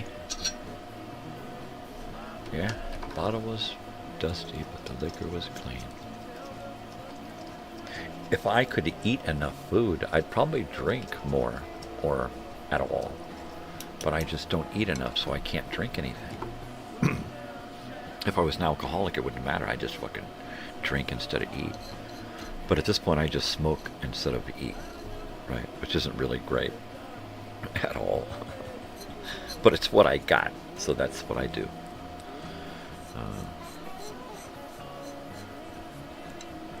Dinner is the hardest meal. Because by the evening time, I'm just not hungry. I just don't want to eat. And I never know what to eat. I don't want to... If there's something worth me putting in my teeth to eat, I'll do that, and I'll eat with my teeth in. But I haven't found anything that I want to eat. Period. So I just eat the same old crap without my teeth in, right? Drinking, I guess if you're drinking booze, beer, then yes, I expect that it would make you hungry, but I can't handle the alcohol, so therefore one sip and I'm wasted because I don't have enough food in me. I used to eat a lot of like cheeseburgers and meat and breads and that kind of stuff, which was really good for drinking. But I don't eat a lot of that stuff anymore. So it's hard for me to find something that I can eat and have a beer with. Like maybe a really nice tamale and beans and a Mexican meal. And then have like a beer. I could probably try to do that. And then maybe that'll...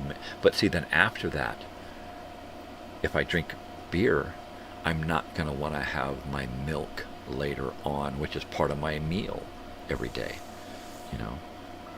I try to have as big a cup of milk every day as possible, and in order to do that, I've got to have something to eat with it, like some cookies or a cake, or in my case, a big fat muffin.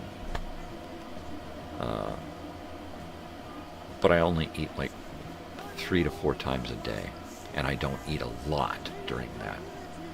Open up a can of stuff and eat half of it, you know, eat half of a portion of something. Build up my tolerance to booze. You know what? That's fine, but booze is just poison for me. I mean, it's essentially that's all it is, and for me, it just doesn't work anymore. I used to be able to drink okay, right? But now I just cannot drink at all. I'm a smoker. That's it. I've got a full bar here. And if I had a miracle, it would be that I could go and drink something out of my bar. I've got all kinds of booze to choose from. My refrigerator usually has 2 or 3 kinds of beer in it, right, and mixers and other things, and I can't drink any of it. I make my wife cocktails. I make my daughter a drink, but that's it. So,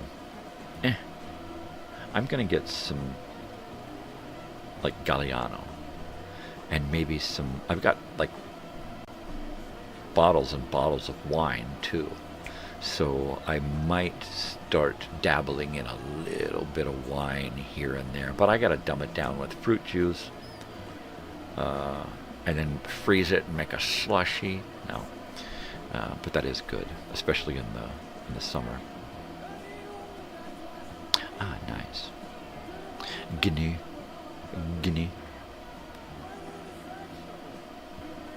Oh, my neck has just been screwing with me hard lately. And I don't know why. Well, I know exactly why, because I'm missing some discs, man. And I got shit grinding. You would. You probably would, because, I mean, I've got like a dozen and a half bottles of different stuff in there. And I like the decanters, like the crystal decanters at the top, and then the crystal glass, you know, and then the big square ice. I mean, I'm like all out when it comes to cocktails, and I can't drink it. It's totally, I mean, I'd love to just sit and have a cocktail. So I'm going to get some Galliano, because it's kind of a medicinal liqueur, right? So I'm going to get some of that, because I can put some of that on ice and sit and sip it after dinner or before dinner or something, you know, and it won't, like, kill me. But I can't just have my Bushmills anymore. I can't have Glenlivet. I can't do Jack and Coke, you know. Life is suffering. I found that out when I was a little kid, and I found myself in the emergency room getting stitches in my upper lip because my brother hit me in the upper lip with a fire engine, a Tonka. He tonked me in the face, and I had to get 3 stitches in my upper lip. So I've known about suffering and before that, I was locked in a chicken cage with bare feet, and chickens pecking at my feet, and told I can't come out until I eat this pile of shit. It's ice cream, eat it. So suffering has been like from day one. My earliest memories are of suffering. Yeah. And usually at the behest of friends and family, right? Usually family. So there you go. I love to suffer, baby. It's my lot in life. It ain't a lot, but it's my life. That's what it is. Oh, look, a bong hit. See? I don't have to suffer too long. And I get a bong hit.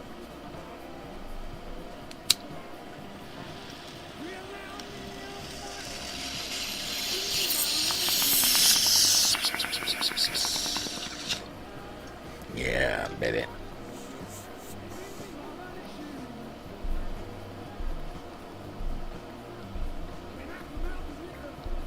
Land of Midnight Sun. Al Di Meola. Okay, I'm gonna write some more notes down here.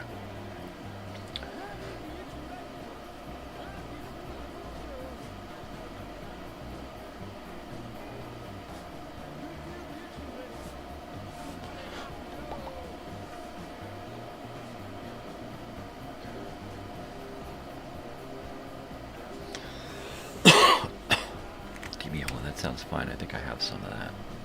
I don't know what it is, but yeah, that name sounds familiar. Totally.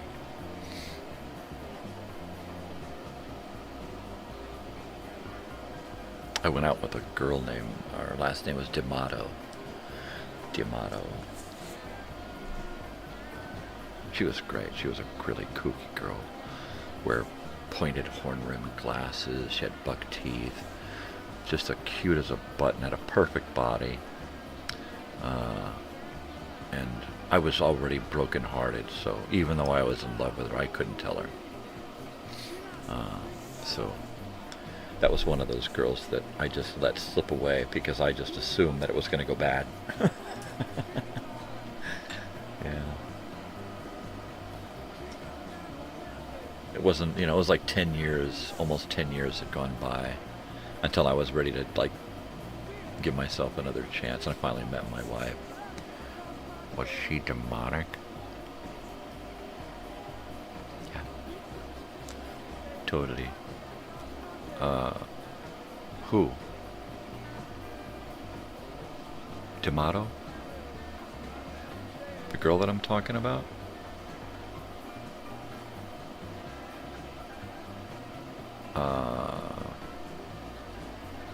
That's an interesting question. If you're talking about this girl that I'm talking about, so please say yes if you are. They all do go bad. Was she demonic? It's funny that you mentioned that about her, and I don't know if it's because you recognize the name, but she had an upside-down pentagram tattooed on her abdomen, so the point went down into her, right? And that was one of the things that I really liked about her, was that she had this upside-down pentagram on her abdomen. Perfectly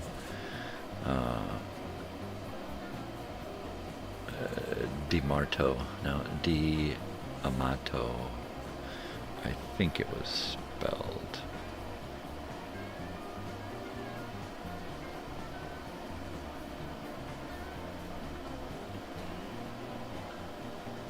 I think it was that. I think so. She was very cool. She worked at the video store, which is where I met her, because of course that was my regular stop every weekend.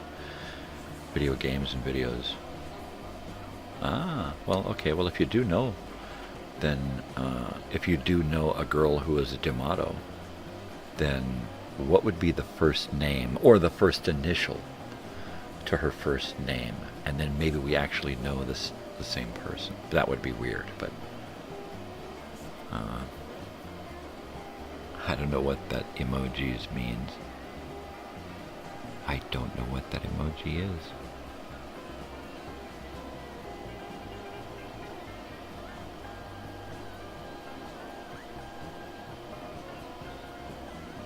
Right of strings, okay.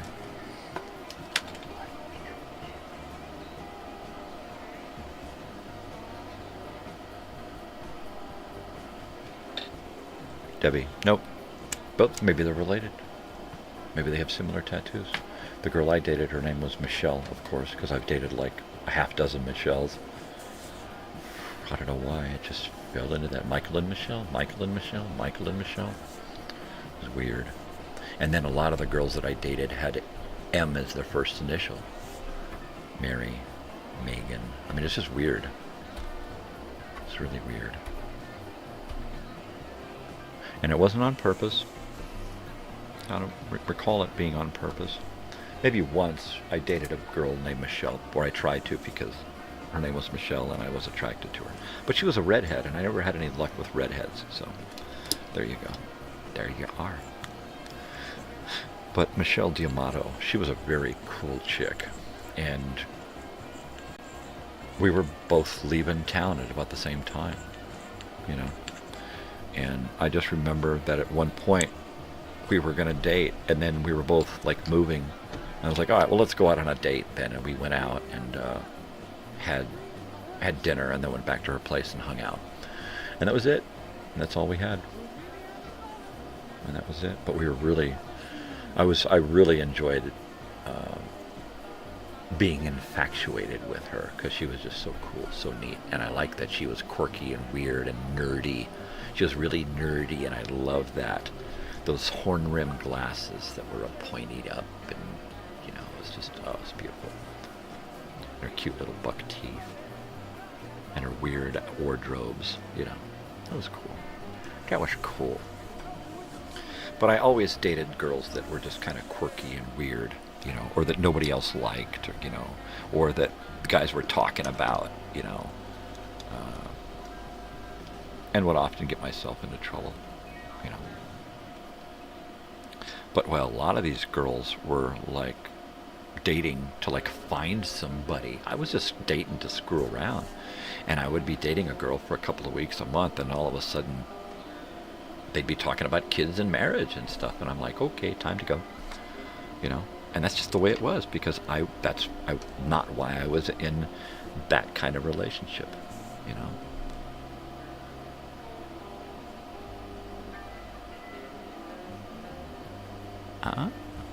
See? And that I'll be able to find with Alan DiMiola. That's cool, baby.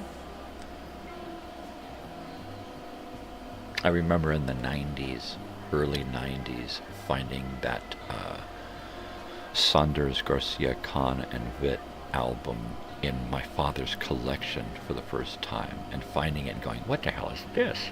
Who is this? And that was heavy. Because by then I knew who Jerry Garcia was, right?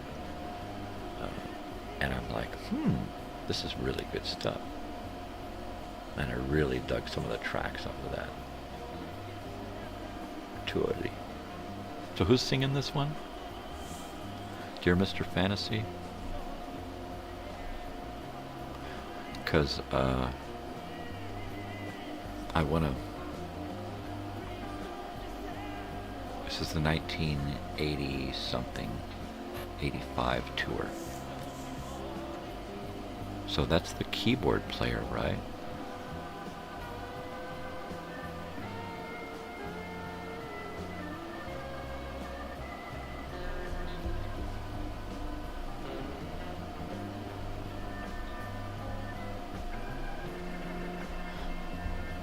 So yeah, somebody tell me please, who's singing, and is it the keyboard player? Because I have a notion in my head as to who it is.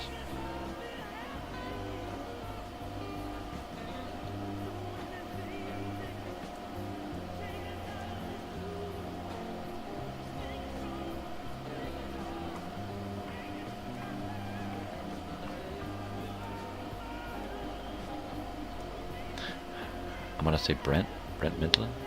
Am I right? Because I don't know too much about the Grateful Dead. I don't even know if I'm right in that name. But some things stick in my head and some things don't. So, dear me. Oh, no, dear me. Hey, Susie. Take care of yourself. Have fun today. Have fun this weekend. Do stuff. Live life. I'm going to try to go out and do something this weekend. I don't know what. Something fun. Something happy. Something exciting. So there you go.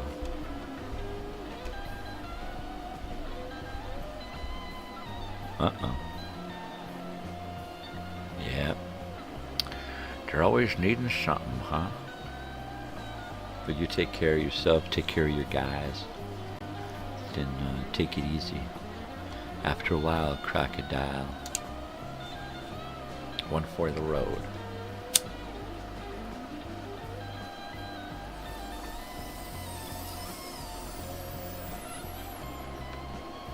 It's been awesome as usual with you guys. It's awesome to have people to hang out with. Because usually I just sit around and do this solo. I spent most of my life just sitting around doing this solo. Getting up in the morning and having coffee and bong hits alone. Nice. Back at just 2, baby.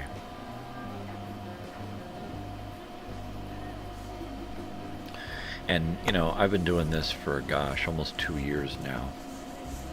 It's like a crackhead. You know it, brother. You know it. Damn stupid crackhead. Damn stupid crackhead. Damn it. Damn the stupid crackhead. Yeah. Oh, I can. I used to smoke crack. I smoked crack for about... I was addicted to crack cocaine for about 7 hours. About 7 hours. We were at work one night, and the crack man came by. We worked at a gas station, and they do. Angels come in when you need them. I've been angels to people and didn't know I was. They come in all different forms. So my friend and I are at work, and we're working at a gas station, Union 76 in Temecula, and we're working the evening shift, and it takes us to like 11 midnight or something like that, and then we close up and go home.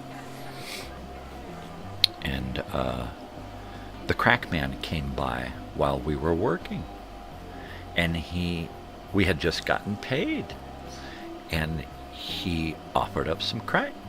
So we took a little bit of crack. So he gave us a little for free and left his phone number. And we sat in the cash register booth of that gas station for the rest of the evening until close, and smoked up like half of our pay for the 2 weeks. Just like that. Just kept calling him back and calling him, and he knew he had us, right? And we did that for about, I don't know, God, it couldn't have been longer than 7 hours. A beer run! Yeah. Yep. And they, you know, he had us, but we had him because it was a one-night deal. We had fun, and I was done. That was it. I'm like, yeah, you know what? I've been too poor my whole life to go through that much money on such a little amount of fun. I'm done. I said I could have bought so much weed with that would have lasted me, you know. And it was like, no, I ain't doing that again. And I didn't. Same thing with cocaine, freebase cocaine. Did it for a week or two, and then did it with my father, and then said, nah, I'm done. This is too weird. Love you, brother. Take care. I will see you soon, I hope. I'll be here for a little while, I guess. I ain't going anywhere. Just gonna hang out. Of course, if the viewer count goes down too low, I may just say adios and go eat some breakfast, because I'm starving. Everybody's leaving to go eat and drink and stuff, and here I am, just being dead. See, now I know this one. I even hit my daughter up. I said, who's this? And she's like, is it Bob Dylan? You got it. Totally, eh? So I was kind of hoping that Joey would stop by before the weekend, so I could say hi and do a little interacting, but I guess I'm going to have to shoot him a message, because I miss that kid. And usually he just stops by, so we have a chance to say, hey, how's it going every day? I imagine he's working his ass off as usual. So, I hope he's okay. I hope he's okay. Everything's okay. You know, and I'll just leave it at that until I can get in contact with him. So, there you go. But it's been a hell of a week. It has been a hell of a week. I don't know what I'm gonna do next week, man. I just don't know. How do I follow up a great week? I don't know. I've got to figure out what to do about gaming, because Monday Night Minecraft is gonna get, basically it's gonna get canceled. I don't expect my daughter to be able to get back online and get stuff put back together real quick. And I'm just hoping that whatever files we have are backed up somewhere, right? So fingers crossed that all we have to do is reload the game, sign into her account, and then get the last save. Fingers crossed. But I don't know much about this kind of technology. I just cobbled together some some little bits of knowledge about this and that and hope that I got it right. Sometimes I amaze myself and amaze my daughter, and I say, well, try this and do this, and she's like, oh, wow, look, you were right. How'd you know that? I don't know. I just do. Totally. But it kind of sucks not having that Switch and that game and all that stuff right now. So, I'm not sure what to do with Monday night. I'm just tempted to let it go.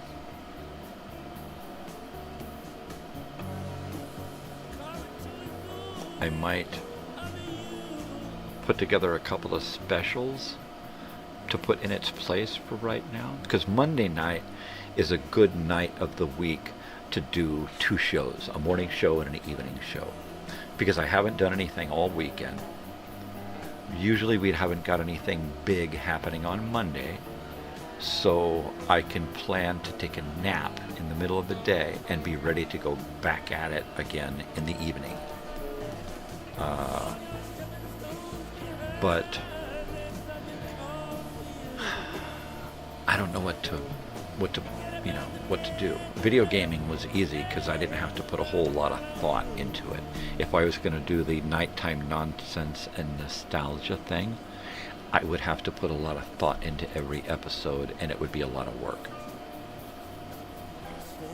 So I don't know. I'm probably just going to either find a video game console that I can put in its place and play something temporarily, or just put the show on hiatus until we know for certain what's going on. I think the first step is to call tech support and get them online, and then possibly have to get a new SD card and then re-upload all of the games, and then try to salvage whatever, saves we can from the last saves. I don't know. I just don't know. If we can sign into her account and get stuff back, that would be great. But I just don't know.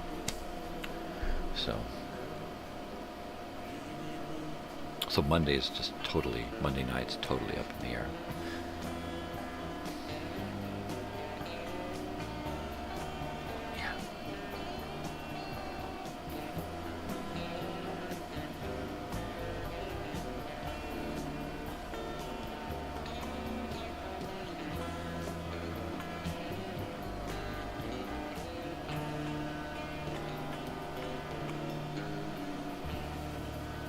Well, yeah.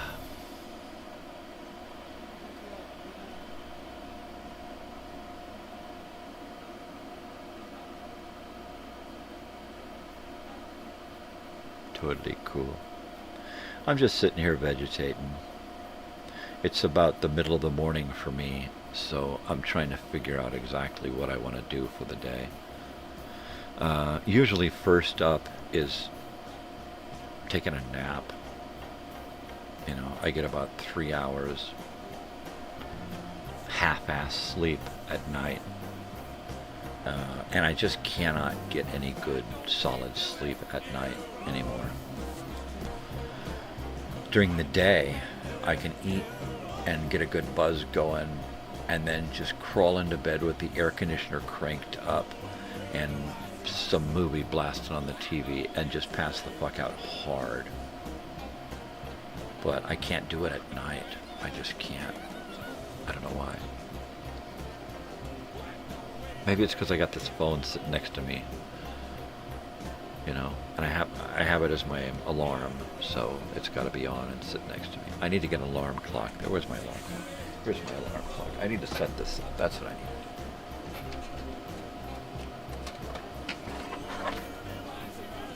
Okay. Why don't we do it in the road, man? Here's a Timex bell sounds alarm clock.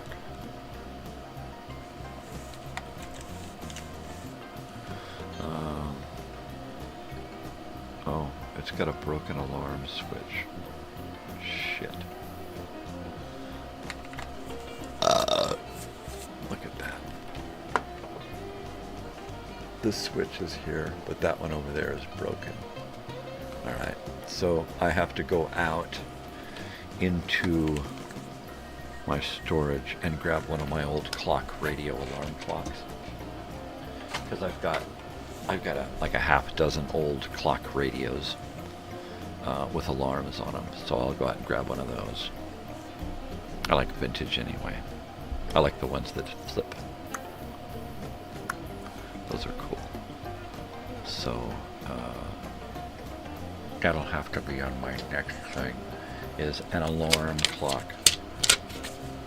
Need that. Alarm clock for a room. And then I can get away from this phone and just leave it out here, you know. A box, a phone box. That's what I need. I need a box that I can put our phones in our bedroom that kill the signal. It doesn't send a signal out, so a signal isn't coming in, yada, yada, yada. Takes our phones and makes them null, which is what we need in order to get a good night's sleep. And I need to get one for us, and I need to get one for my daughter. I can just leave my phone out here. It ain't no big thing. I can turn mine off. Everybody else has got their phones on. What do I need mine on for, right? So, a phone box and an alarm clock for the room. The old-fashioned way. I've got like multiple alarms set on my phone for different things throughout the day. But in order to wake up my wake-up alarm, I should go old school. Ah, okay, there's my wife. She was supposed to send me a message when she got there, but I guess she's been there for a few minutes. And has finally decided to send me a message, so I'll give her a little heart. And there you go. There you go. Okay. Terrapin Station. What do turtles need a station for? Totally. So this next week, I need to try to figure out what I'm gonna put together.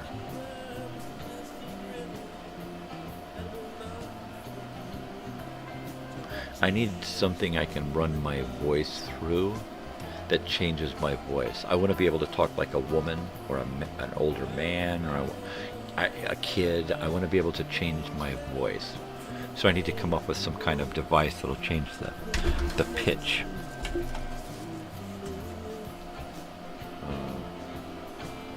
Effect. Shift voice lower, shift voice higher, voice over. Okay. Reverb, mid, high, low. So I need to try this device here, little Vivitar mixer deal, and see if I can't get my voice to do different stuff. Mainly because I want to do different voices, but I've got to do different voices with my voice and then change the pitch a little bit, make it sound more female than I am, or more kid than I am, more kid than I'm trying to be, whatever. So I'm going to have to see if I can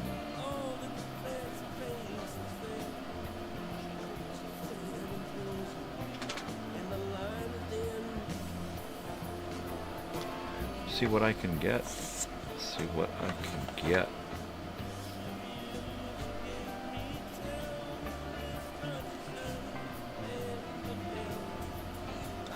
So we'll see. I'll have to mess around with that. Basically plug in a mic, plug in some headphones, and start pushing buttons, baby. And then if I can get it to work, then I'll go through this and out and into there and then see what I can get. So there, you know.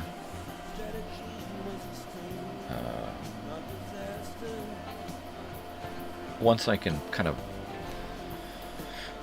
I don't know, get all my ducks in a row and figure out what my capabilities are, then I'll start working on coming up with some kind of scenario overall plan for some kind of old-time radio show, and then I'll write an episode.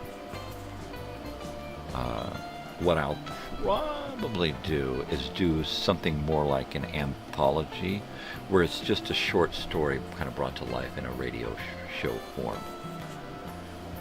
And try to make it as old school sounding as possible, so that I feel like it has a vintage feel to it.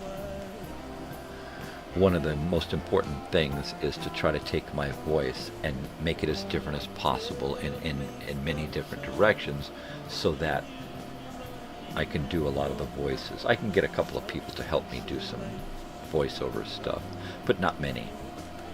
So, to be able to manipulate my own voice electronically is going to help. I hope.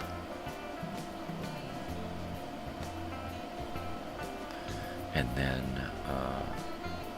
I'll probably put a track in the background with static from a record player to age it, and try to manipulate the sound as well when it's finished to give it an older feel.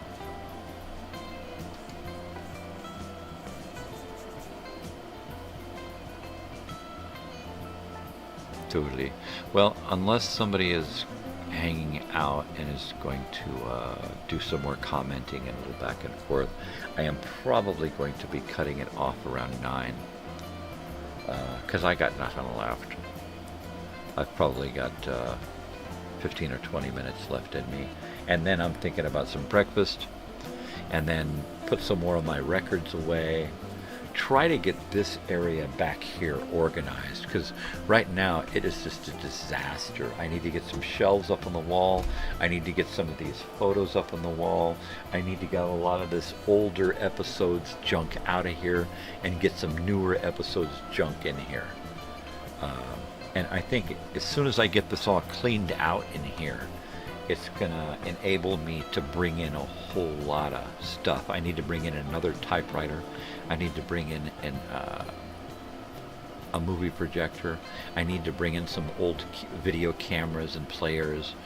I need to get my coffee table set up in here in front of my desk so I can share more than what's here. Yeah, it'll be a whole lot of fun. But in order to do that, there's a lot of steps. So I usually get wrapped up in minutia and wind up setting stuff aside and then just never getting back to it. This morning's show here is probably the only thing that I'm able to keep up with and actually do stuff that I say I'm going to do, because otherwise I just get thrown in too many directions. And then I lose track of where I'm at, and I'm like, yeah, I was going to work on that project outside, and it sat there for 3 months. I got started and it just sat there, and that's just the way it is. Right now I'm going to go out into the backyard, and I still have to deal with all of the stuff from camping last month and clean it up and put it all away and get it packed into the back of my van for camping next month. And having been able to use all of it really helps, because now I know how to set up my camp when I get there. And I know what I need in order to set up my camp right. Anything else that I need that I didn't have, it'll be a lot easier this time. I'm going to set up a tent, but it's pretty much just going to be for stuff, so that when I decide to take my van and drive into town, pick somebody up and go get a buzz, I can just zip up my tent, drop my cones where my van goes, and say, okay, I'll be back. And then just have my cooler and chairs and stuff in the tent, and not have everything in the van. The van, I just want my chairs and the couch, and I'm going to sleep in the back of the van. I'm just going to make a nice, cozy, comfy bed in the back on the back bed and sleep there, just like my daughter did when we went camping. I'm not going to sleep in the tent. I'll have stuff to put in the tent in case somebody wants to stay and sleep, and an extra tent and an extra air mattress and all of that. But I'm not going to sleep in a tent. I want to sleep in my van. So I'll throw a bed in the back and sleep in that. I'll probably bring my little TV, right? And have that so that I can watch my little hard drive just packed with movies, right? I've got so many that I want to catch up on. Just so many. Most of them are pre-90s, so that's cool. I totally love it. Looks like somebody came back. Somebody's here, somebody else is here. Who are you now? And think about me later. I'm just here for about another 15 or 20 minutes or so. Just chilling. Just chilling out. I'm done with coffee. I'm done with bong heads. I'm just getting ready to eat some breakfast, watch a little TV, get stuff lined up for the day, and then go take a nap. And then as soon as my wife gets home, then I'll have some energy to do stuff with her, and then do a few things on my own list. But yeah, for the most part, I'm pretty much done for the day. Every once in a while, I half expect that one of my siblings are going to show up, or an old friend or something. Nay, I think not. So there you go. I'm back to a party of one. Well, me and the dogs. On the couch, passed out, twitching.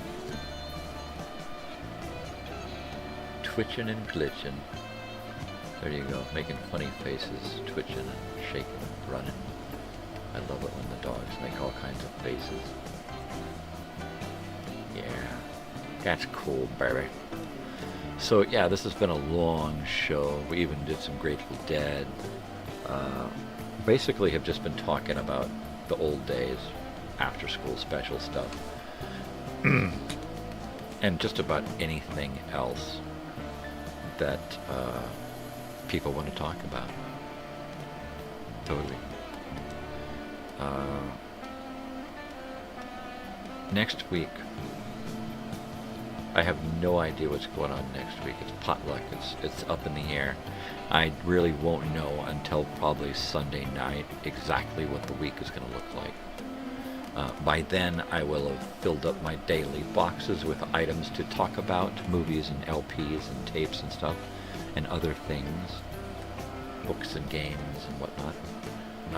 But I will also have picked out shirts and kind of given myself an agenda of things to talk about, because if I don't, I will just sit and do this all week long, just flounder. And that's okay one day a week where I just sit and talk about myself. But I try to make the other days a week actually have a theme where people can show up and actually have a reason to comment, you know. Oh, look, he's talking about that movie I like. I got something to say. That's cool. I can totally dig it, you know. So, yeah, here 5 days a week, doing this morning thing. If you want to be in a regular, show up. There's like probably a half dozen morning show regulars now that show up and hang out for a little bit, any given time, any given day. And that's cool. I dig it. So hang out, be in a regular, chime in, say something, hang out, be a fly on the wall. It don't make no never mind to me. It's all good. Yeah. So, that was my shin cracking, because that's what my old bones do. So to sum it up, we've talked about a lot of stuff this week. We talked about the movie Capricorn 1 on Monday, as well as finished watching the movie JT. And we talk about split personalities and splitting off and living as a completely different person, right? And that was weird. On Tuesday, we talked about the Civil War documentary series, and I forgot to bring up my VHS tapes. So I showed you those on Wednesday. And on Wednesday, and on Tuesday, I also asked about Otter Pop names, right?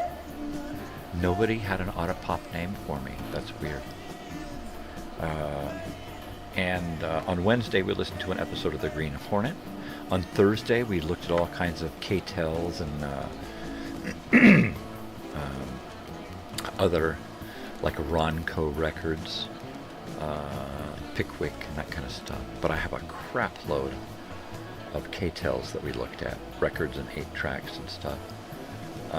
And then today we just been talking about after-school special activities and just about anything else that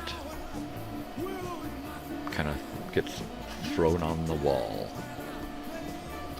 And everybody was here. I had about, almost a half a dozen people there at one point. And they're all gone now. They've all gone on to their day and beer runs and feeding the kids and doing all kinds of stuff, probably work and whatnot. I'm lucky in that I'm, partially disabled and semi-retired and just fading away. So I get to spend a lot of time here doing this. My wife says, okay, it's time to go do something, and I go do something. Otherwise, I pretty much just stick to this. My daughter says, time to go do something, I go do something. I'm always on call, but I'm not always on. So I'm lucky. I stopped working regular jobs about 10 years ago or so, 10 or 15 years ago. So I just have a lot of extra time to devote to hanging out with family, which is pretty cool. I have to check to see if a dog wants that. I'll be right back.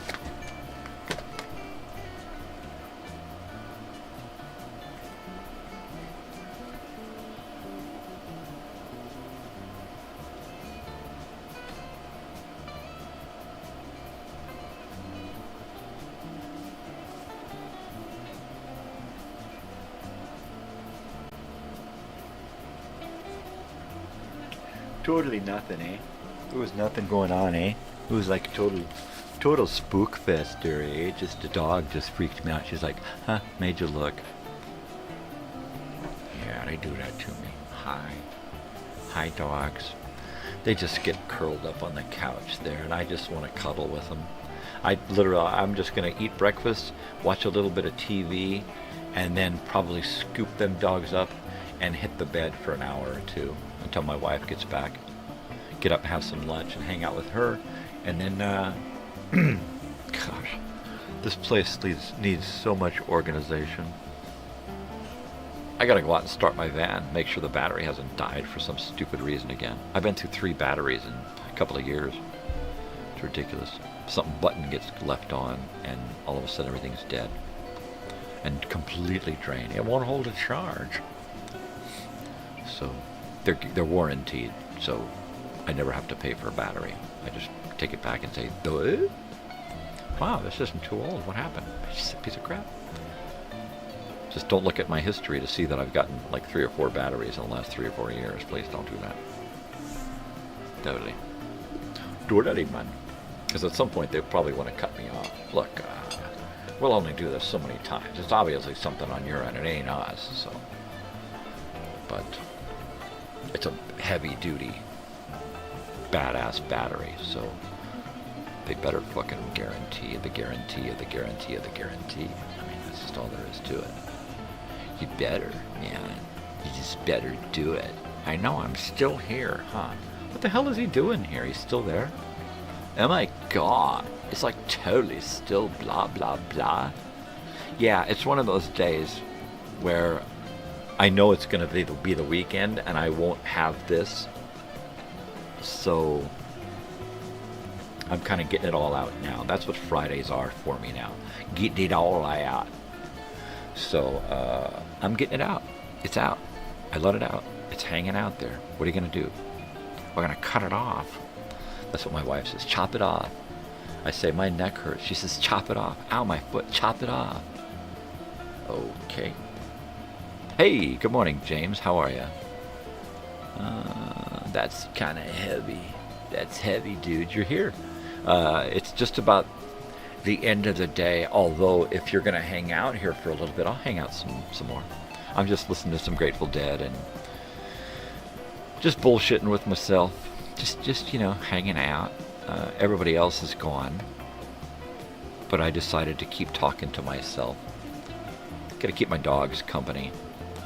So every once in a while I see the number is greater than 1, and I know that 1 is myself.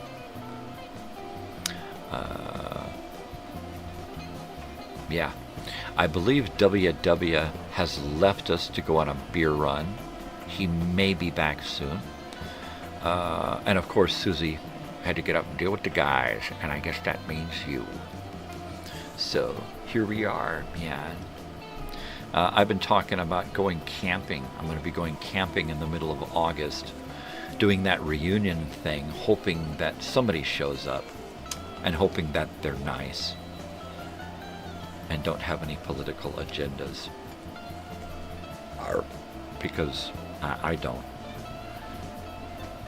But I'm going camping, so I've been talking about getting my van packed, getting it repacked full of all the stuff that I used last month, getting everything cleaned up, ready to go. I'm not going to take my chairs out this time. I'm going to leave them in because I want to be able to load it full of some friends and go for a drive around the lake if indeed that does happen. So I can always sleep in the back, fold the bed down and fold the couch into a bed and sleep back there with no problem. So I'm going to do that, and then I'll have room for 6 extra people in my van to go drive around and tour and do stuff. So that'll be fun. And then I'm going to set up a tent at my camp and put my cooler and my chairs and all of that stuff in there so that I can take my van and go for a drive and come back. So there you go. So that'll be fun. I'm looking forward to that. So far it looks like my wife and or daughter may not go, but my daughter might, right? She might. I might talk her into coming down with me for the whole time, or talk her into getting a ride down for a night, the last night, one of the nights when people are there, coming down with a friend of hers for the night. I don't know. We'll see. I'd like to have one of my girls there for at least 1 or 2 of the nights. That would be great. But the way it's looking now, I may not want them there, right? Just the whole weird shit that's going on in the world, you know. I may just want them at home with the dogs, being safe. That's it. That's all. That's all. Because, you know, that's what's important to me. And I may not go camping. I may not go to this reunion if something comes up that's, you know, way more important. And that's just the way that is.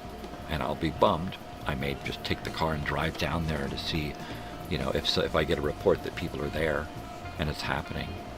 But, and who knows? Anything might happen. And at first I was like, nothing's going to stop me from being there. I'm going to be there. And now I'm like, hey, you know, I'll be lucky if I get there. I'm going to plan for it. I'm aiming to be there. But, you know what? I am going to go ahead and stop this here, because I think the last time I did this, I got preempted. Little Red Rooster is like one of those songs that gets me in trouble. So I'm going to leave that there. But hey, you know, And I'm going to stay here as long as y'all is there at this point. To hell with food. I'm not even hungry. Yeah. We have this great little, one of those little funny little camping stoves. You put in the little can of butane, looks like hairspray, and you stick it in there. And so we got one of those, and we got some dishes that we use for camping, and pots and pans and stuff. So I'm just going to start collecting all the items again, filling up my little wooden boxes full of stuff, and my bags full of things, and filling up all of my little cubby holes in the van conversion, and getting it all ready for camping. Folding them, cleaning and folding my tarps, and counting my stakes, and shaking out and folding up my tent and stuff, and just get ready to go. You know, I think I'm going to sweep off a piece of concrete behind my van and use that to fold up stuff and get things folded and ready to go. Get the whole van just packed up so that the whole back of the van is packed and ready for camping. And I can still use the van doing other stuff until then, until I'm ready to throw in the canopy and the chairs and the coolers and hit the road. My bag of stuff and my pile of bedding, you know, 5 pillows and 3 blankets and that kind of shit. As long as I'm comfy cozy, then it don't matter where I'm at. And being in that van with the TV on, and watching a movie, little fan. Oh man, I'm so ready for that. I'm so ready. I hope that somebody shows up who wants to hang out and play music. I hope that somebody wants to hang out and just reminisce. I hope somebody wants to come and go on a drive and tour around and see old stuff, do photo ops and that kind of thing. I hope somebody comes by with a boat and wants to take people out onto the... I'd love to go out onto the lake, you know. I'd love to take a ride up into the mountains and go to the Ortega Mountains and hike. I'd love to take a drive to the beach. I'd love to go to Disneyland. Hey, who wants to go to Disneyland? Let's do it, you know. Who's not going? Stay here at camp and watch stuff. We're going to go to Disneyland for the day, you know, because they're from out of town and they want to go. I'll go. You know, whatever I can afford to do, I'm going to go do. Whatever time I can afford, I'm going to spend there. But at this point, I don't expect it to be like I wanted it, how I thought it was going to be. But oh well, I've already got, you know, a few friends that are going to be there, and that's the important thing. That's the important thing, that there are going to be some people there who I do want to see, and who actually want to see me. So that's cool. Hopefully it'll be, you know, a nice event, fun event, you know, but we'll find out. August 15th through the 18th in Lake Elsinore, California, Elsinore West Marina. It's a public-private event. You can come if you want, but you got to get invited. So a lot of people have been invited. A lot of people have said they're coming. I don't know if it still holds true, because I've asked for a lot of help to get things together, and I've gotten like no response. One guy has been helping me, and I feel like any more would be out of place to keep overwhelming him with, oh, do this, oh, do this, oh, do this, right? So it's like, and I can only do so much, you know. So I'm just going to go there, set it up, grab a big spot, and say, look, this is our spot. If more people show up, we'll grab more real estate and set up a big camp. And if enough people show up, we'll get some music out there and get some people to play some music for us, right? But I'm not going to worry about selling T-shirts to raise money to put on a big thing when nobody's getting involved, right? Not a bad thing, but I can't get invested so deep that when it doesn't work out, I get crushed, because it will crush me, it will kill me. If I say, hey, I'm going to do this big reunion and everybody's going to, it's so big, and then 3 people show up, I'm going to be crushed, right? So right now, I'm hoping that the one person who says he's going to show up is going to show up. And that's it, you know. That's it. There are some people who said, yeah, I'm going to be there. And as soon as they said, I'm going to be there no matter what, I knew there was going to be a reason they weren't going to come. Period. You know. So that's why I don't. I'm just me. I'm going camping, and a friend might stop by. That's how I'm looking at it. That's how the reunion has turned out. I'm just going to go camping. As far as the event, it's still happening, but I'm going to announce that it's a BYO event. Bring your own everything. Bring your own food, bring your own entertainment, bring your own camping, bring your own agenda, bring your own everything.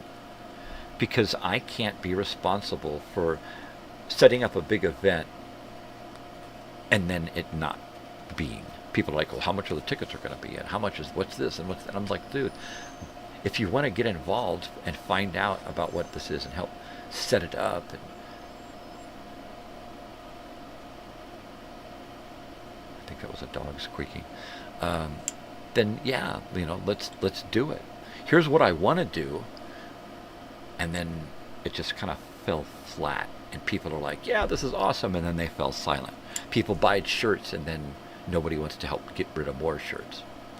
Nobody wants to volunteer for an activity, right? So I was going to go live on YouTube, and I was going to set up a big thing and have like toilets and a kitchen set up and have food trucks, and I was going to do the works, right? And nobody wanted to get involved. Oh, Ace Freely. So I just said, all right, if they're going to be, I'm going to be. So there you are. You know, I hope people show up, but I'm not counting on it. It ain't a bad thing either way. It ain't a good thing either. It is what it is. It is what it is from now on. You know, it's like I'm on antidepressants. That's it. I'm not going to get a high out of it. I'm not going to let myself get a low. I'm just not going to get myself emotionally attached to a roller coaster that I have no idea how to control. That's it. That's all. That's all. I hope it's good. And I'm gonna plan on it's gonna be fantastic, because at this point now it's just all about me. It's all about me going camping, spending a week on the lake, looking at the lake. That's it. At this point, I just have to raise some money for my camping fees and my gas money and my food money. That's it. That's all I need. Because it's just me.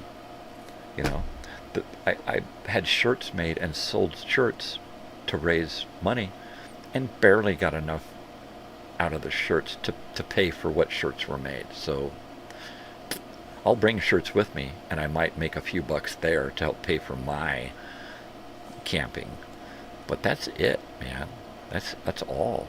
I mean, and it's really sad that so many hundreds of people were like, yeah, and then a dozen people said definitely, and I've heard word one from most of those dozen.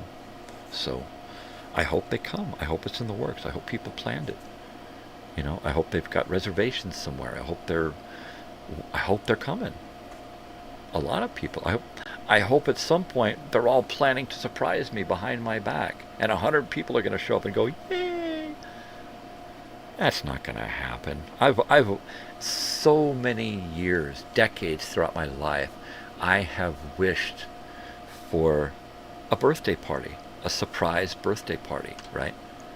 To be one of those people who are important enough for people to care enough to plan a big party and invite all of their friends and carry out a big event.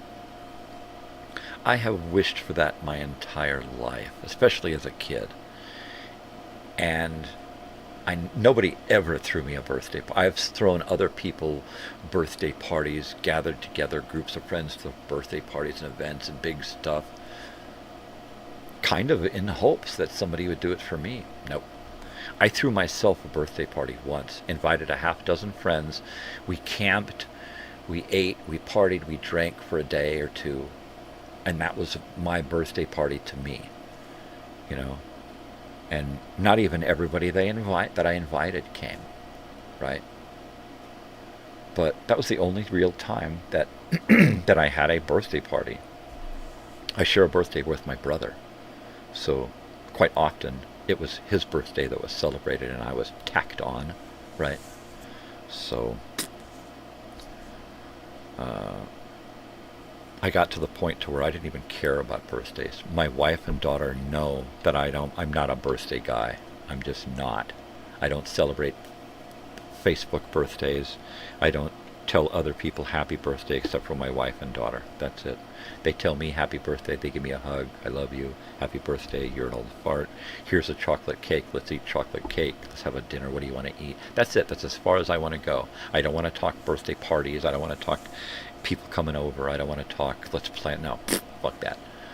I'm past that. I wanted that 20, 30, 40, 50 years ago. Never got it. So